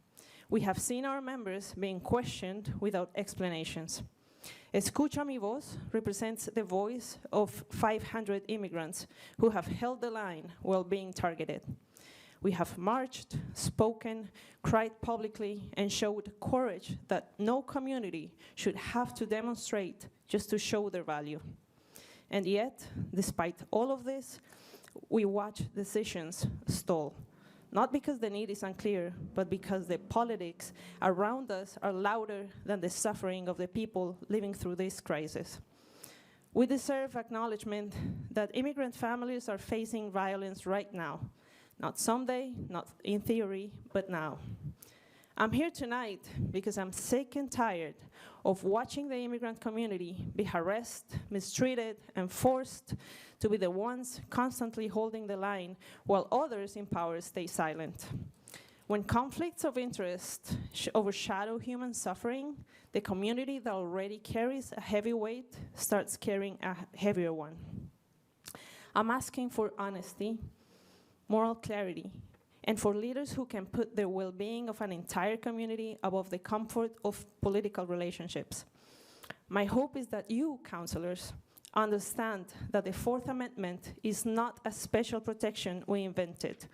It is already the law of the land. What gives residents a false sense of security is not clarifying constitutional rights. What creates confusion and danger is failing to communicate those rights, leading people to fear interactions with local government, or worse, to believe they have no rights at all. This resolution does not promise protection from federal immigration enforcement. It does not offer legal status. It does not misrepresent what the city can or cannot do. What it does is ensure that every person knows and understands the rights they already have under the Constitution. Knowledge is not false security. Knowledge is power. If we shy away from affirming constitutional rights because we worry someone might notice, then we must ask ourselves, what does that say about our conviction and the values we claim to uphold? Thank you. Yep. Yep. And I'll ask people to hold their applause. Thank you. Welcome. Please state your name and city you're from. Hello, thank you. My name is Tom Martinez from Iowa City.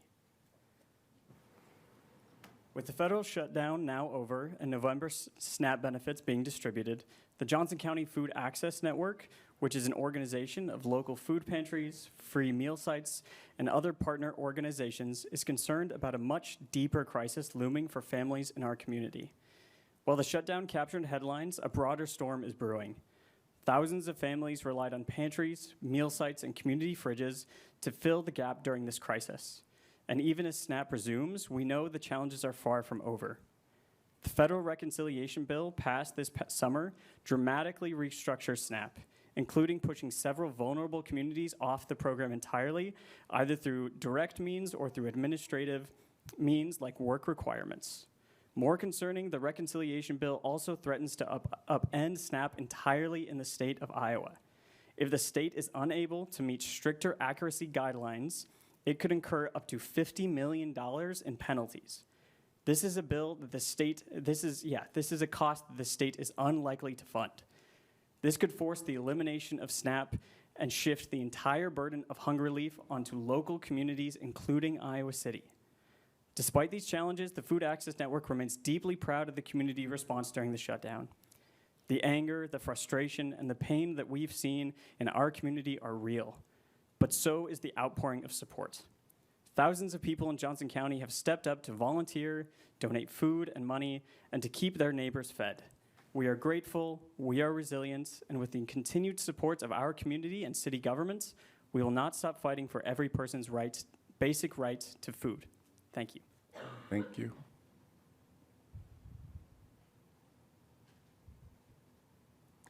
Welcome. Yeah, thank you. Please state your name and city you're from. Ed Moreno, Iowa City. Good evening. My name is Ed Moreno.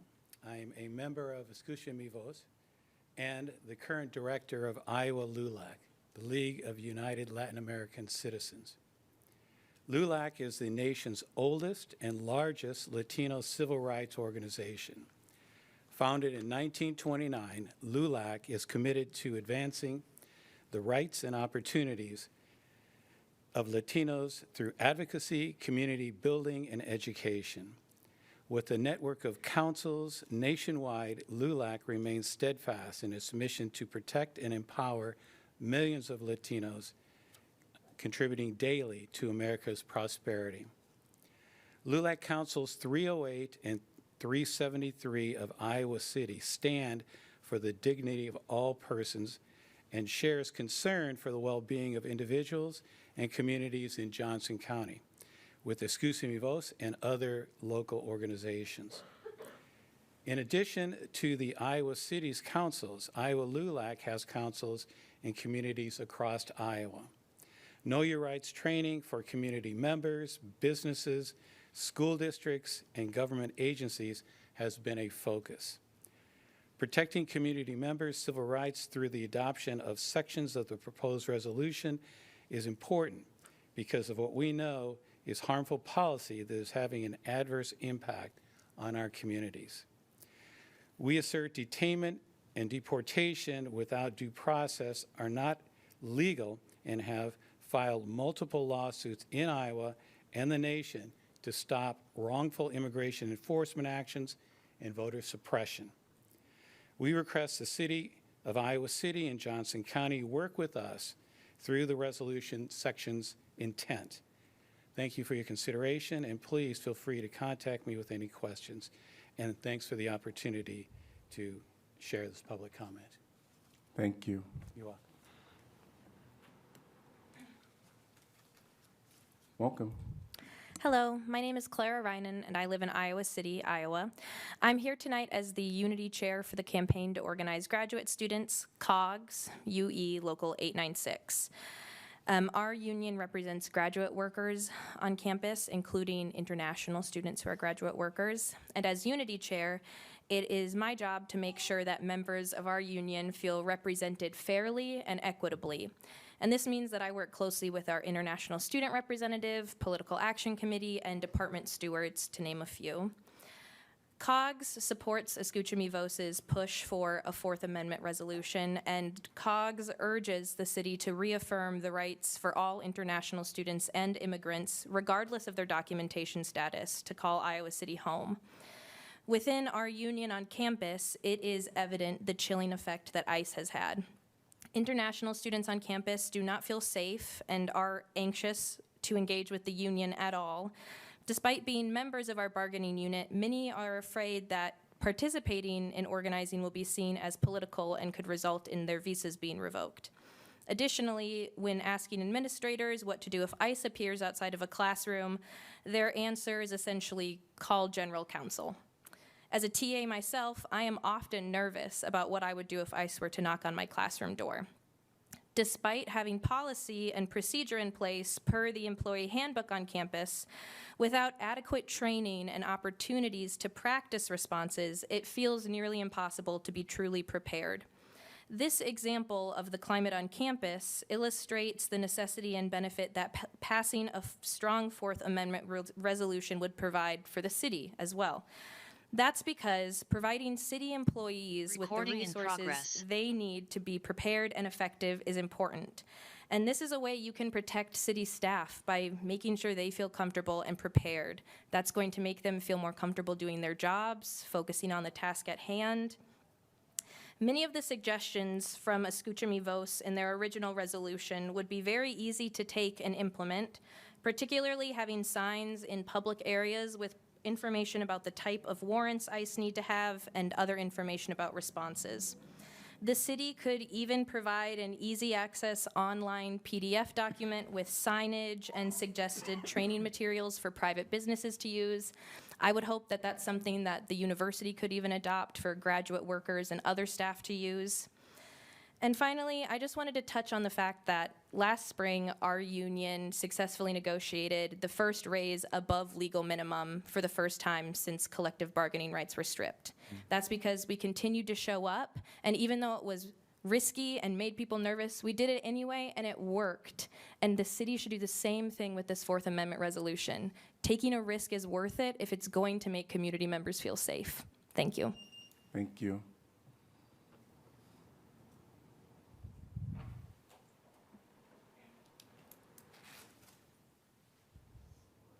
Nouman Abu Isa, Iowa City. I want to thank our hosts on this land here today, especially recognizing the natives as the host for all of us. We are all immigrants, and we can all be expelled if they choose to. And this is what ICE has been trying to do. ICE has become a symbol of immigration system that is not only broken but harmful. It's an agency that has separated families, detained children, and carried raids on and torn apart the communities at workplace and at homes. Too often it has operated at a minimal oversight and maximum fear. Fear is that what they are striving for, and this is what we are asking the city of Iowa City to provide a reaction to this kind of operation.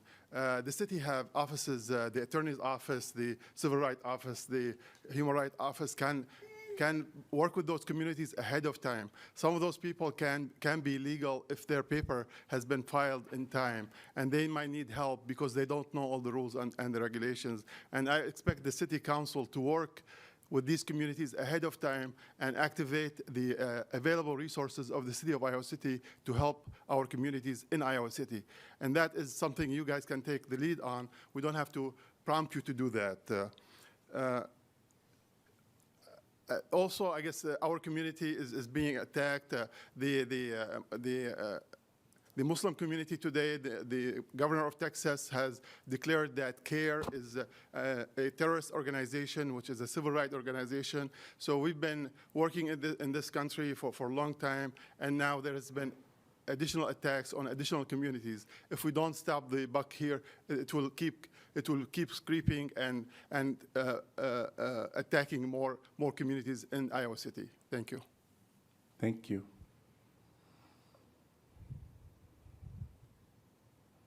Welcome. My name is Erica Finken. I'm born and raised Iowa Cityan. You have heard many reasons and from countless community members to pass this 4A resolution. I would like to pose the question to everyone here and let it be seen online as well. Why haven't you voted yet? I think there's a lot behind that question for everyone to consider. Thank you. Welcome. Please state your name and city you're from. Hello, my name is Abigail Escatel. I'm from Iowa City. I am an up-and-coming scholar at the University of Iowa and PhD candidate, and I'm here to speak as a concerned citizen. While Native American Heritage Proclamation is warranted, we understand that institutional recognition means nothing when our brothers and sisters are getting hunted in the streets in front of their children, spouses, friends, neighbors, and complete strangers. Let us not forget that Ronald Reagan gave us Martin Luther King Day as a national holiday.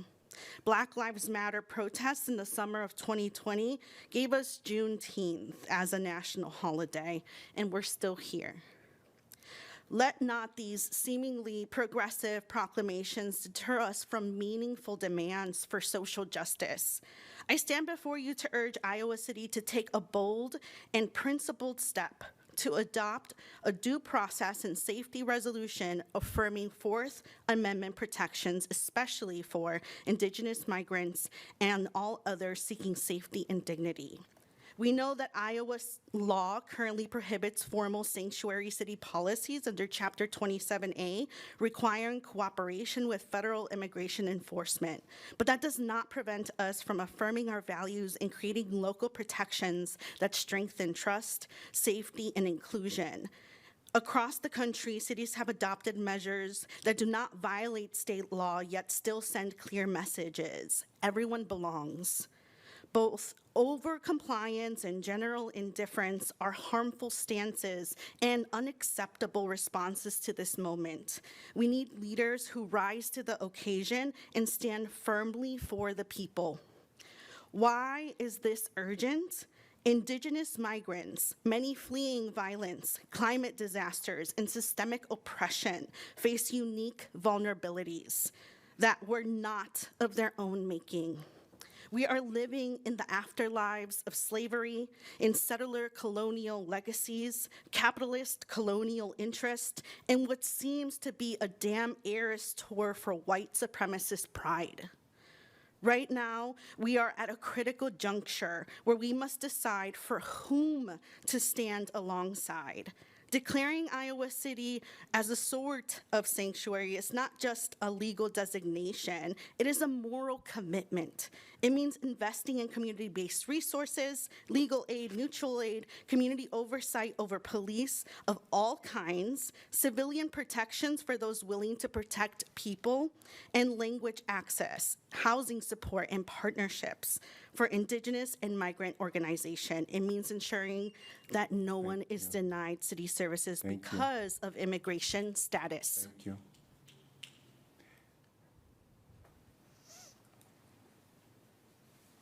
Welcome. Please state your name and city you're from. Hi, I'm Kim Long, Iowa City. Thanks for hearing us tonight.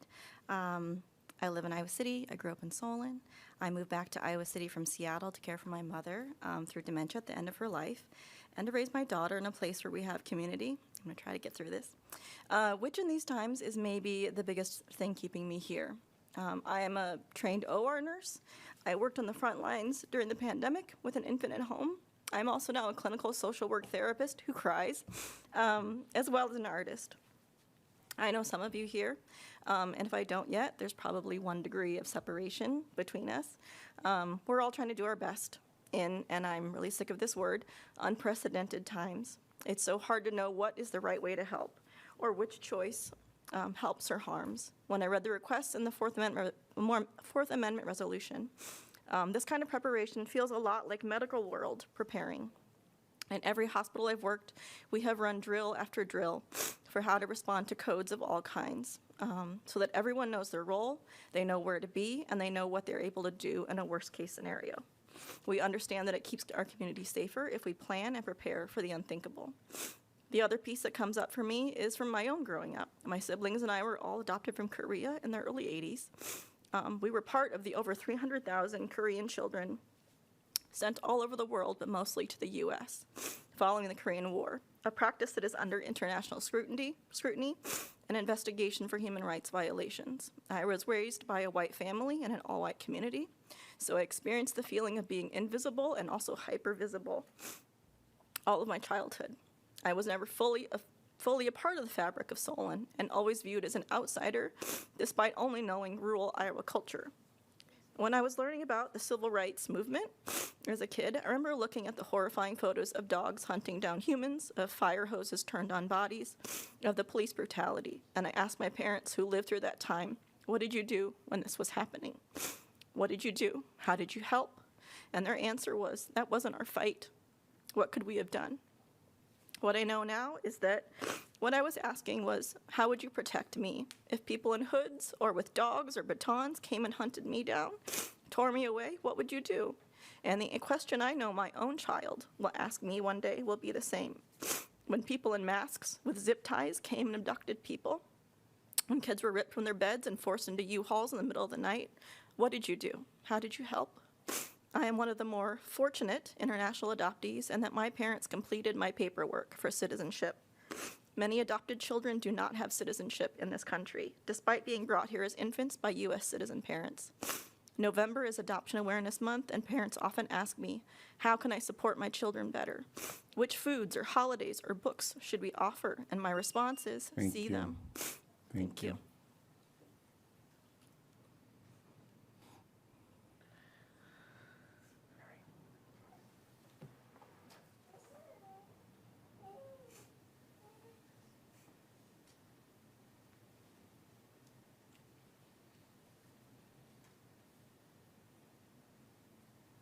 Welcome.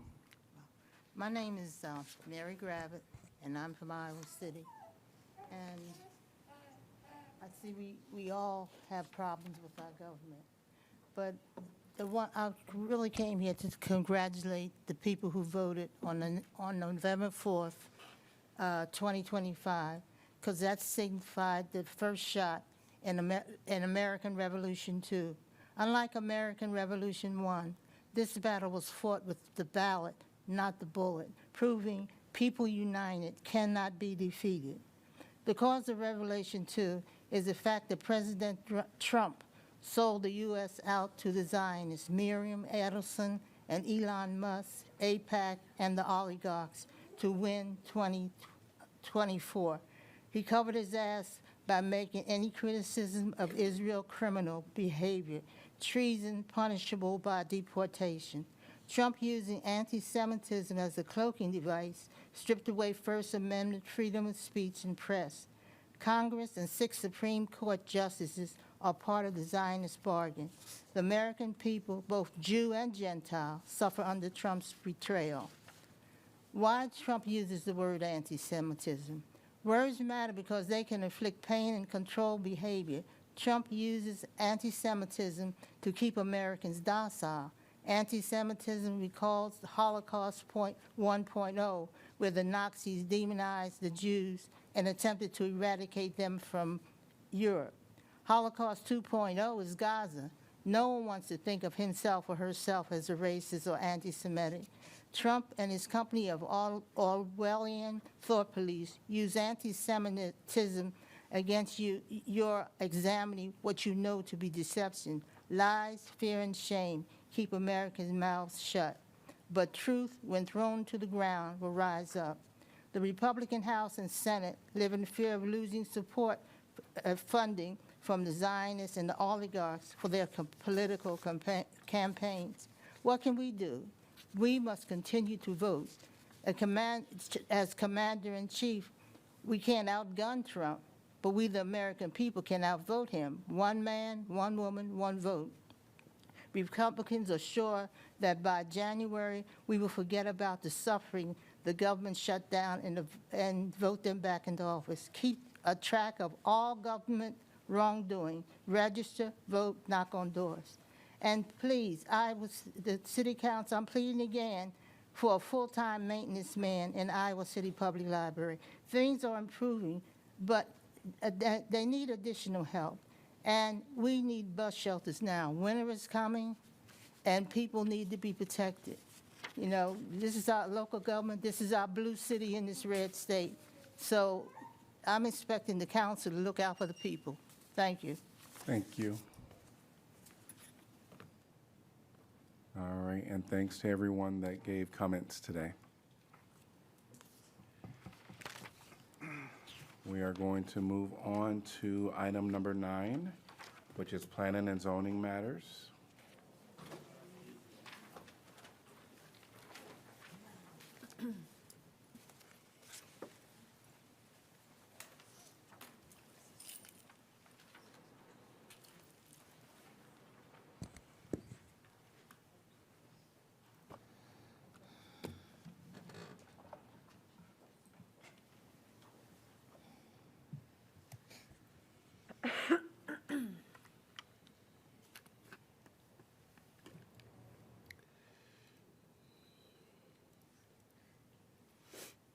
Nine A, preliminary final plat for Cole Hill. Resolution approving the preliminary and final plat of Cole Hill subdivision, Iowa City, Iowa. Can I get a motion to approve, please? So moved, Mo. Second, Alter. All right, and welcome, Danielle. Thank you, Mayor. Danielle Sitzman, Neighborhood and Development Services. This is a resolution for preliminary and final plat. It's a single lot subdivision with an existing single-family home on it. It was part of a larger parcel of land, formerly part of the Forest View and North Dubuque LLC development. This is just to create a single lot around that existing single-family home to allow it to be sold to the homeowner, Ed Cole. It's a 2.84 acre portion shown here in the white outline. Like I said, this land was previously part of a development proposal that's not come to fruition at this point. It was rezoned in 2019 and pretty much stopped at that point. This preliminary plat would create that single-family lot, allow for right-of-way dedication for eventual extension of Algonquin Street to connect through this area and through the undeveloped land to the east and northeast eventually. It maintains that OPD zoning that was in place before, which has a variety of CZA conditions that don't really apply to this land, but are being carried forward just simply because of its existing zoning. They could be rewritten or overwritten with a future rezoning, which honestly we anticipate this land around it to go through another rezoning when redevelopment proposals pick back up. As far as reviewing this particular prelim and final plat, this review criteria are compliance with the comprehensive plan, which there is a North District plan and a future land use map in the general plan. This is in compliance with the existing comprehensive plan, which really anticipates conservation design single family, but as I said, no development being proposed at this time, just simply creating a lot for the existing family home. We reviewed the subdivision standards that were relevant since no development is proposed, none of the sensitive areas are being impacted. Single family homes do have an exemption anyway. That extension of Algonquin would eventually include both the roadway and the sidewalks needed for that. And we did look at open space dedication, which there would be none because of the no creation of new additional units here. So as I said, this land was part of a previous rezoning that's not really relevant at this time, simply creating the single family lot to transfer ownership. This is the prelim and final plat step. There is a subdividers agreement that lays out some of the conditions and triggers from when the roadway would be installed. It ties it to building permits for this site or eventual redevelopment of the land connected to it. So we've covered the city's interest in ensuring that right-of-way gets developed in the future when it's needed. The Planning and Zoning Commission saw this one on their agenda on November 5th, and by a meeting of 6-0 concurred with staff's recommendation for approval. I'm happy to answer questions. Don't hear any questions. Thank you.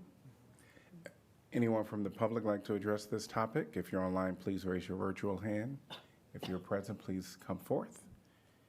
Seeing no one online or present in the council chambers, council discussions.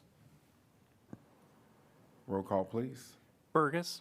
Yes. Harmson. Yes. Moe. Yes. Salah. Yes. Teague. Yes. Wyline. Yes. Alter. Yes. Motion passes 7-0. Item number 10 is our regular formal agenda.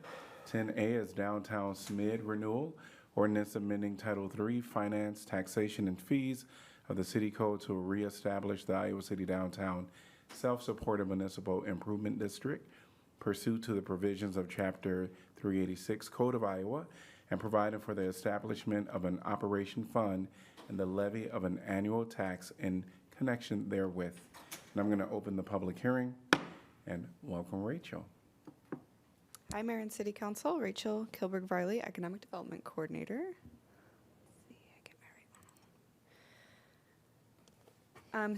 Given this is probably repeat information for many of you, but since this only happens once every 10 years or so, I thought it would be worthwhile to just review. So I'll be brief, but wanted to just give you kind of some context about the downtown district SMID's renewal and expansion efforts and the process. So first, what is a SMID? It's that Self-Supported Municipal Improvement District, which is a self-imposed taxing district, which is created by the property owners. A certain percentage of property owners agree to impose that additional tax upon themselves in order to provide funding for additional or enhanced services within whatever that SMID area is. Iowa Code authorizes SMIDs, and I'll walk through kind of what that process looks like to create or renew one. So the item before you is for the renewal of the Iowa City Downtown District SMID. That was established originally in 2011. It was renewed in 2015, and that renewal will expire this coming June 30th of 2026.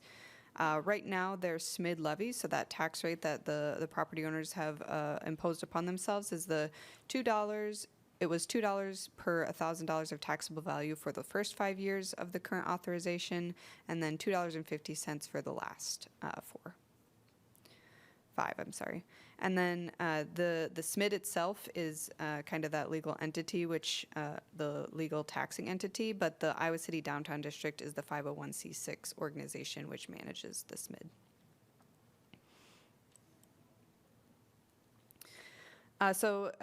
Included in your agenda packet was the petition submitted by the Iowa City Downtown District for their renewal. The map on your screen shows what those current boundaries are, which is that light gray outline, and then the red would be the proposed boundaries. So you see an expansion of their new area. Their petition proposes to extend the current SMID for another 10 years, so that would start July 1 of 2026 when the current one ends. And then it requests a levy rate of $2.50 per $1,000 of assessed value for the first 7 years. So it would stay the same as it is now for the first 7 years. And then for the last 3 years, they have the option to increase that to $2.75 if the board of directors determines that it's necessary. They'll use the revenue from that's collected through this levy to help fund their activities. So that includes operations like business support activities, marketing, advertising, programming, special events, festivals, and other placemaking activities, physical improvements, so their enhanced cleaning, lighting improvements, their seasonal decor, signage, banners, landscaping, public art, and then of course their staff to actually carry out their work. So in many ways, the petition they've submitted is kind of a continuation of what they're doing and also an amplification of that. As I mentioned before, Iowa Code lays out what that process looks like to create or renew a SMID. So the first step is for the property owners to decide they want that SMID, and then they sign a petition to the city declaring that. We received that petition on September 15th of 2025. After that, staff reviewed to verify that it contained all the requirements that Iowa Code Section 386.3 requires, and that it contained signatures of at least 25% of the property owners, representing at least 25% of the assessed value of the proposed district. After staff completed that review and verification, we notified you through your October 7th meeting agenda packet, and then that was forwarded on to Planning and Zoning, where they were required to complete an evaluative report on the merit and feasibility of the proposed SMID. They completed that at their October 15th meeting, and then you set a public hearing on October 20th. The city clerk's office posted that public hearing notice as required, also mailed a copy by certified mail to all the affected property owners at least 15 days before the public hearing.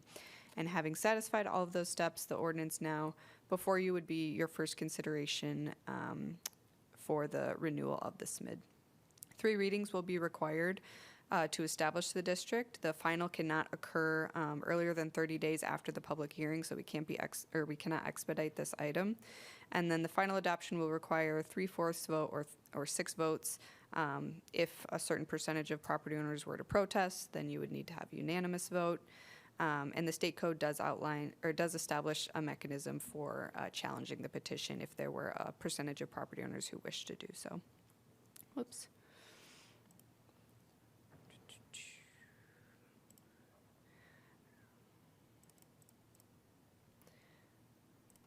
That's all I had. Any questions?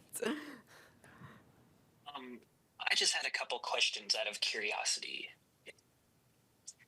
I was wondering what kind of law or limitation there is on what type of tax the SMID can impose on itself. Is there like a cap? Is there a minimum? Or I was just curious about that. There is. Let me look here, unless Eric knows off the top of his head. That's 5%, right? Well, yeah, sorry.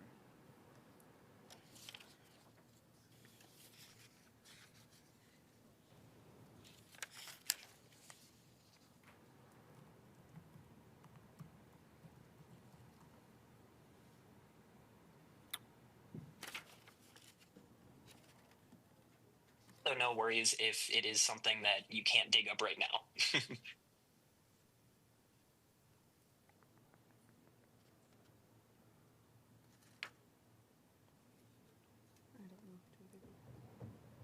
I think it's something that certainly can be circled back to Councilor Wyline. Okay. Thank you. Yeah, I apologize we don't have that answer right away. Yes. We can get back to you. That's 100% okay. And I was also going to ask about the 25%. So in order for this SMID to be established, it needs 25% of all of the property owners, as well as that has to equal a minimum of 25% of the overall value of the area. Is that correct? Of the assessed value, yep. Assessed value. And I just want to make sure I'm understanding this correctly. So if that 25% threshold is reached, the tax is imposed upon all who are in the district, not just those 25%. Correct? Correct. Not residential properties, but the rest. Yes, yes, not residential. And so if somebody, let's say 25% of the property owners, commercial property owners by, businesses sign a petition, but that 25%, it's smaller businesses, so they don't reach that 25% value, then they can't proceed with the application. Are you asking if a unique owner, if owners could have multiple properties? I'm asking if like 25% of businesses in the SMID can somehow not reach the threshold of 25% of the assessed value. So there could be one person who owns, or one entity that owns as much as 25%. So them alone could reach that value, but there are 25% of the property values that couldn't reach that number. Am I making any sense? I think it's a possibility. Yes. Yes, I think it's a possibility, but Yeah, go ahead. Yes. Okay. Okay. We're gonna have Betsy Potter come up and answer that. Betsy Potter with the Iowa City Downtown District. So there's two thresholds that you have to complete. 25% of unique owners, so that can be any value, and then 25% of a total assessed value that had to be met. So we met 38% and 45% in those categories. So to answer your question, they do that so that it's not just one property owner or 2 or 3 property owners that can implement the SMID on smaller properties or larger properties. Does that make sense? yes, and I have an additional Yes, question. that 100% answers my question. Okay, great. It answered mine too. Yeah. Oh, good. So, All so right. can you repeat the two the 38% was for the distinct property? Unique owners, yep. Unique So we owners. received 38% of the unique owners, and then 40, I think it was a little over 45% Of of assessed valuation. value. Okay. That was my And question. is that, does 100% of people participate, or you just get far beyond what you need? The legal threshold is 25% for each, so we obviously just wanted to get more, and we needed to. But you shouldn't assume that if there's 38% say yes, then 62% Correct. said no. That's Yeah. an incorrect Yep. assumption, is what Yep, I'm that's getting correct, at. Yeah, and there's a number of properties, that couldn't sign. The city owns a large portion of properties, and the city can't sign the petition, for example. Thank you. I'm not sure. Oh, I'm sorry. Yeah, Counsel. my questions were, sorry about that. My questions were just specifically about curiosity. I think this is great. I just wanted to make sure I understood all of the operations correctly. So thank you. Staff has been frantically searching for the maximum tax rate, and I believe we're not able to find it because I don't think there is one. I will certainly circle back if I find that that's incorrect. All right. Thank you, Eric. So it was helpful for us to ask a couple of questions, give you a little time between. Any other questions by council? Hearing none, thank you both. All right. And we're going to move on to the public discussion. Anyone from the public like to address this topic? If you're online, please raise your virtual hand. And if you're present, please come forth. You'll be given 3 minutes to speak.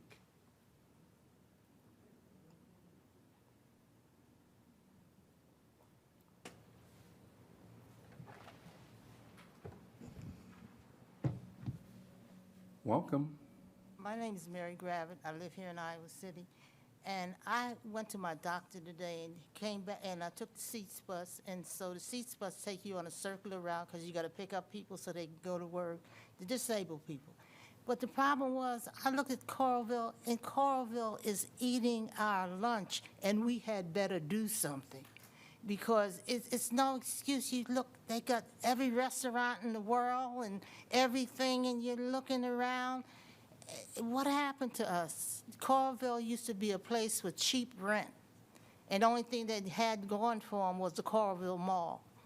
And I didn't like the mall because I get a feeling that the walls are closing. But Iowa City had better sit down, look at these businesses, and do something.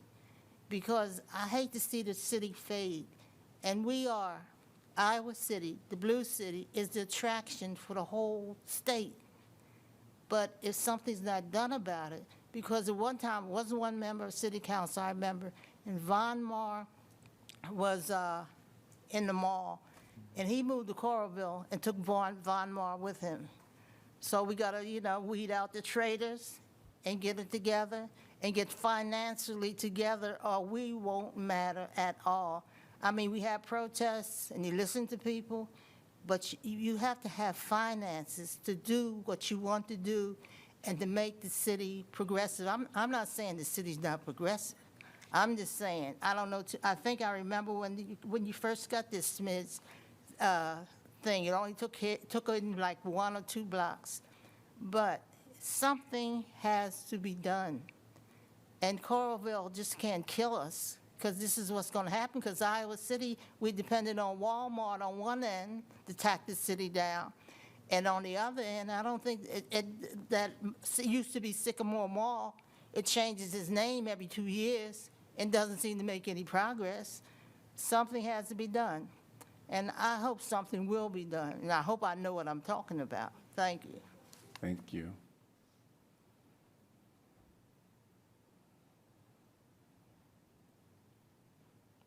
Welcome. Hi, I'm Clara Reinen from Iowa City. I'm just here as myself right now, not as the COGS Unity chair like I was earlier. I just wanted to say I think the SMIDs are really cool. That was something that before I started to get involved in like local politics, I didn't really know what it was. And one thing I heard a lot from community members as I was, running for city council, is just that like a lot of people don't understand how those sorts of things work. And so one thing that I heard from folks while I was running is just that like, if there was an easy way to find information about what these kinds of things are, it would be a lot easier for general community members who aren't business owners or who aren't located in a SMID to know what they are. And so I think renew the SMIDs, yes, but then in addition to that, if there was even just like a little glossary section or something on the city's website where folks could go to learn more about SMIDs, I think that would be really useful, because I think it is a cool partnership between the community and the city and business owners. And so I just think that that's something that the city could do for a lot of different programs, but in particular, I think SMIDs would be really worthwhile to make sure we're doing more public education about. Thanks. Thank you.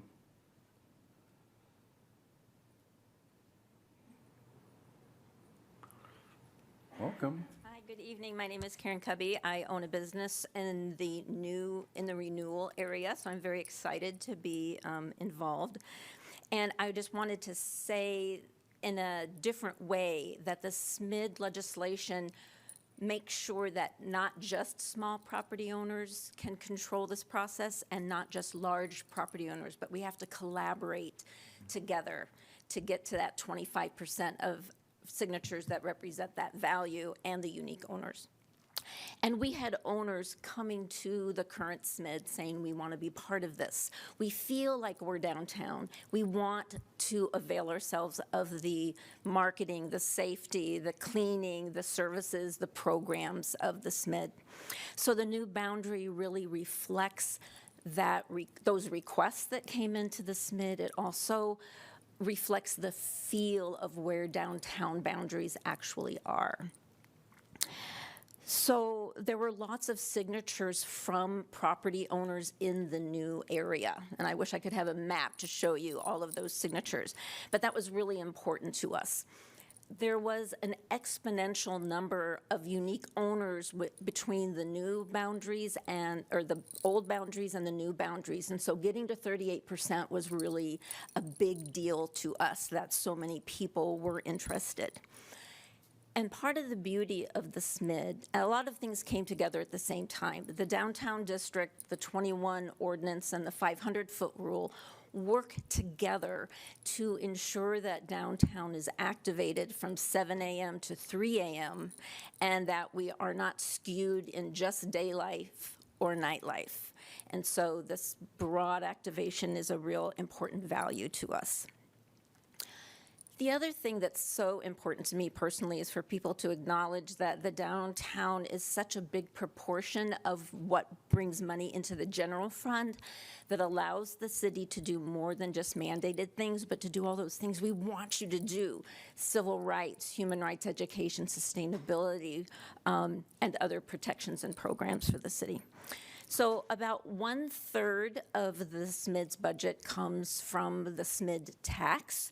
The other comes from generous donations from the University of Iowa, from sponsorships, from ticket sales. And one of our challenges for the new boundaries, assuming that you vote yes tonight, is for us to make sure that we're hearing from all of those new property owners, especially the multifamily property owners. What is it that you need from the SMID that we don't already know about? So our job will be to ask the question, listen to the answers, and then incorporate that into our services and programs. So I hope you all vote yes, and thanks for that. Thank you. All right, seeing no one else? Oh, come on, come on. Yes. So as probably as State your name and city you're from. Welcome. I'm Katie Gerlach with Greater Iowa City, Inc., and I'm a resident of Iowa City and also a self-proclaimed SMID geek. So I have to come once a decade when this happens. Oliver, I would love to speak with you more about Iowa Code and Chapter 386, because I think it's probably one of the weirdest written chapters. But it does have those intricacies and interesting points you identified, and so it's fun to nerd out on that chapter. But I'm here today to speak in support of the SMID on behalf of Greater Iowa City, Inc., your community and economic development organization, and local chamber of commerce. This renewal aligns with our mission to strengthen the regional economy and create vibrant neighborhoods and districts. And I think it's important to note that when you look at the vibrancy of downtown, it did not happen by accident. 10 years ago, downtown looked like a very different place. 15 years ago, downtown looked like a different place. And so we have to remember it didn't happen by chance. It's a quiet engine humming in the background that we would only miss if it wasn't here. And so we're here today to speak in support and hope that you'll vote yes. Thank you. Thank you. All right. Seeing no one else. Council, I'm going to close the public hearing. All right, council, could I get a motion to approve, please? So moved. Harmson. Second, sorry. All right. Council discussion. Really exciting. I'm very, very exciting, especially because we're going to expand and like businesses outside that like square or what you call it will be added more to the, to this one. Yeah, I'm very excited. Yeah. I'll just second what Mayor Pro Tem said, especially with the boundaries expanding, and that the people who have opted in and have said, please, let's work on this to expand the SMID, are reflecting sort of the feel of downtown. But I think, to perhaps Ms. Gravitt's point, that it's going to look and feel even more like downtown in more of downtown as the SMID sort of has that quiet thrum, right? And as the building continues and as the shape of it sort of starts to build and grow. So I'm really excited for this, and kudos. I know how hard it is to stand this up, to activate it, to keep it going and growing, and now for the next 10 years. So kudos to everyone who's participated and has made this happen. It's hard work, and this is great. I'm really excited. Probably don't have to start again for another 8 years with that thing, that piece of it. Yes, nice job, and welcome back to the SMID. Yay! Thank you all for your work and for blowing past the 25% thresholds, because I do think that really is indicative of the wider support that's out there, and I think it's important for us to see and hear and know that. So very exciting. Thank you. I'll just pile on. I appreciate the work that the Downtown District does and see the value in it. And every year there's something new that comes up. And the most recent addition has been the Block by Block initiative. And they just add that on top of the things they're already doing. And I think it's been a huge success. So I can't wait to see the next thing that's innovative and interesting that comes from the Downtown District. No pressure. There's something new Friday night, right? So. Yeah. Can't add much more except excited to vote on this for the living room of our city. So, all right, with that being said. I was just gonna. Yes, the voice in the sorry. sky. I'm gonna pile on, guys. Katie, yes, I would absolutely love to meet with you and nerd out about this code. I've tried to read it and it's hard. So I would love to talk with an expert or someone who's dabbled in it for so long. And I'm, especially with Lost being passed and the opportunity that come from that, this being the center for so much of our sales in Iowa City, you know, just this investment and it works together so well. And also so many of the same people on this team for the SMID were involved in the Lost campaign, which overwhelmingly in all three bigger cities, North Liberty, Coralville, Iowa City, and Tiffin. So thank you all so much for all your work on that as well. And, you know, I'm really excited to see what, especially since we're going to be seeing an increase a little bit in how much is collected. I would like, I think we all know that our downtown ambassadors, our sanitation workers downtown do just such an amazing job, and everyone in the community loves them, and they make our downtown so clean and awesome. So I'm excited to see with this investment how we can help repay them. So I'm excited to vote yes on this and see what can happen. Roll call, please. Harmson? Yes. Mo? Yes. Sala? Yes. Teague? Yes. Wyline? Yes. Alter? Yes. Burgess? Yes. Motion passes 7-0. Could I get a motion to accept, to accept correspondence? So moved. Alter. Second, Sally. All in favor say aye. Aye. Aye. Any opposed? Motion passes 7-0. What's on the next page? All right.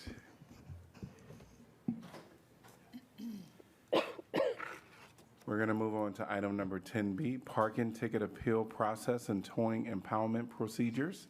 Ordinance amending Title IX entitled Motor Vehicles and Traffic, Chapter 5 entitled Parking Meter Zones and Parking Lots, Section 6 entitled Penalties, Parking Tickets, to provide for an updated and streamlined process to appeal parking tickets, and Chapter 9 entitled Towing and Impoundment Procedures, Section 4 entitled Impoundment for Accumulated Parking Violations, to increase the amount of accumulated parking fines that result in adding a vehicle to the impound list from $50 to $150.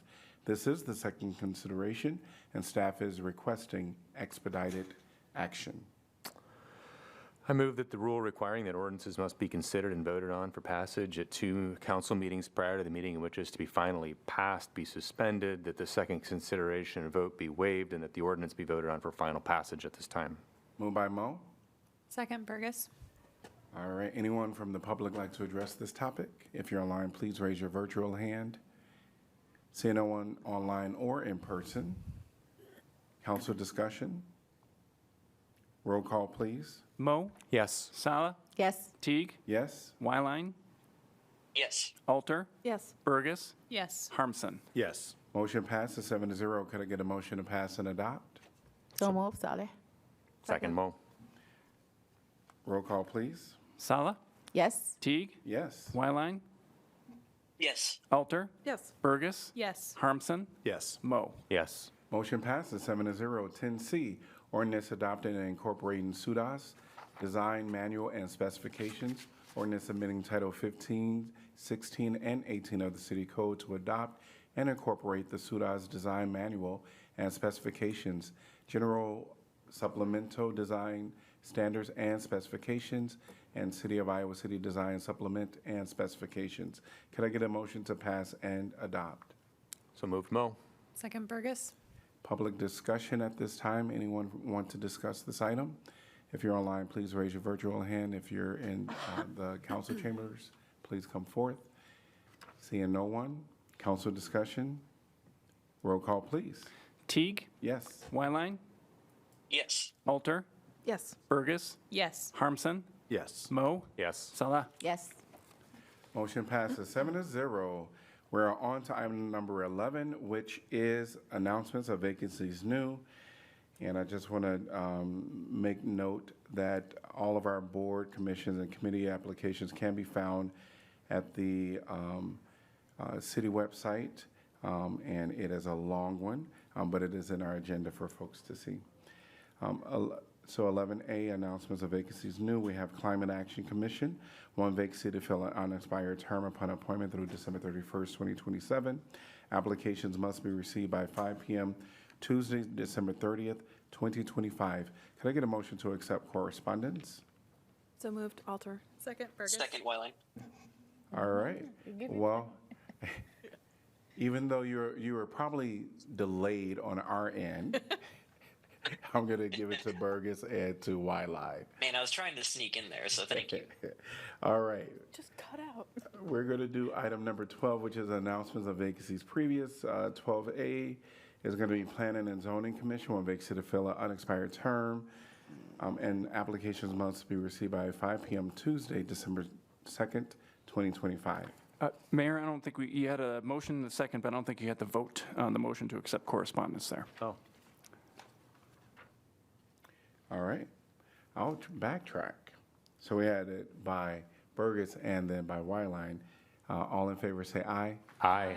Any opposed? Motion passes 7-0. Yes, that was missing. All right, we're going to move on to, we're going to continue with our announcements of vacancies previous. Airport Zoning Board of Adjustment, one vacancy to fill a 5-year term. Airport Zoning Board of Adjustment, one vacancy to fill a 5-year term.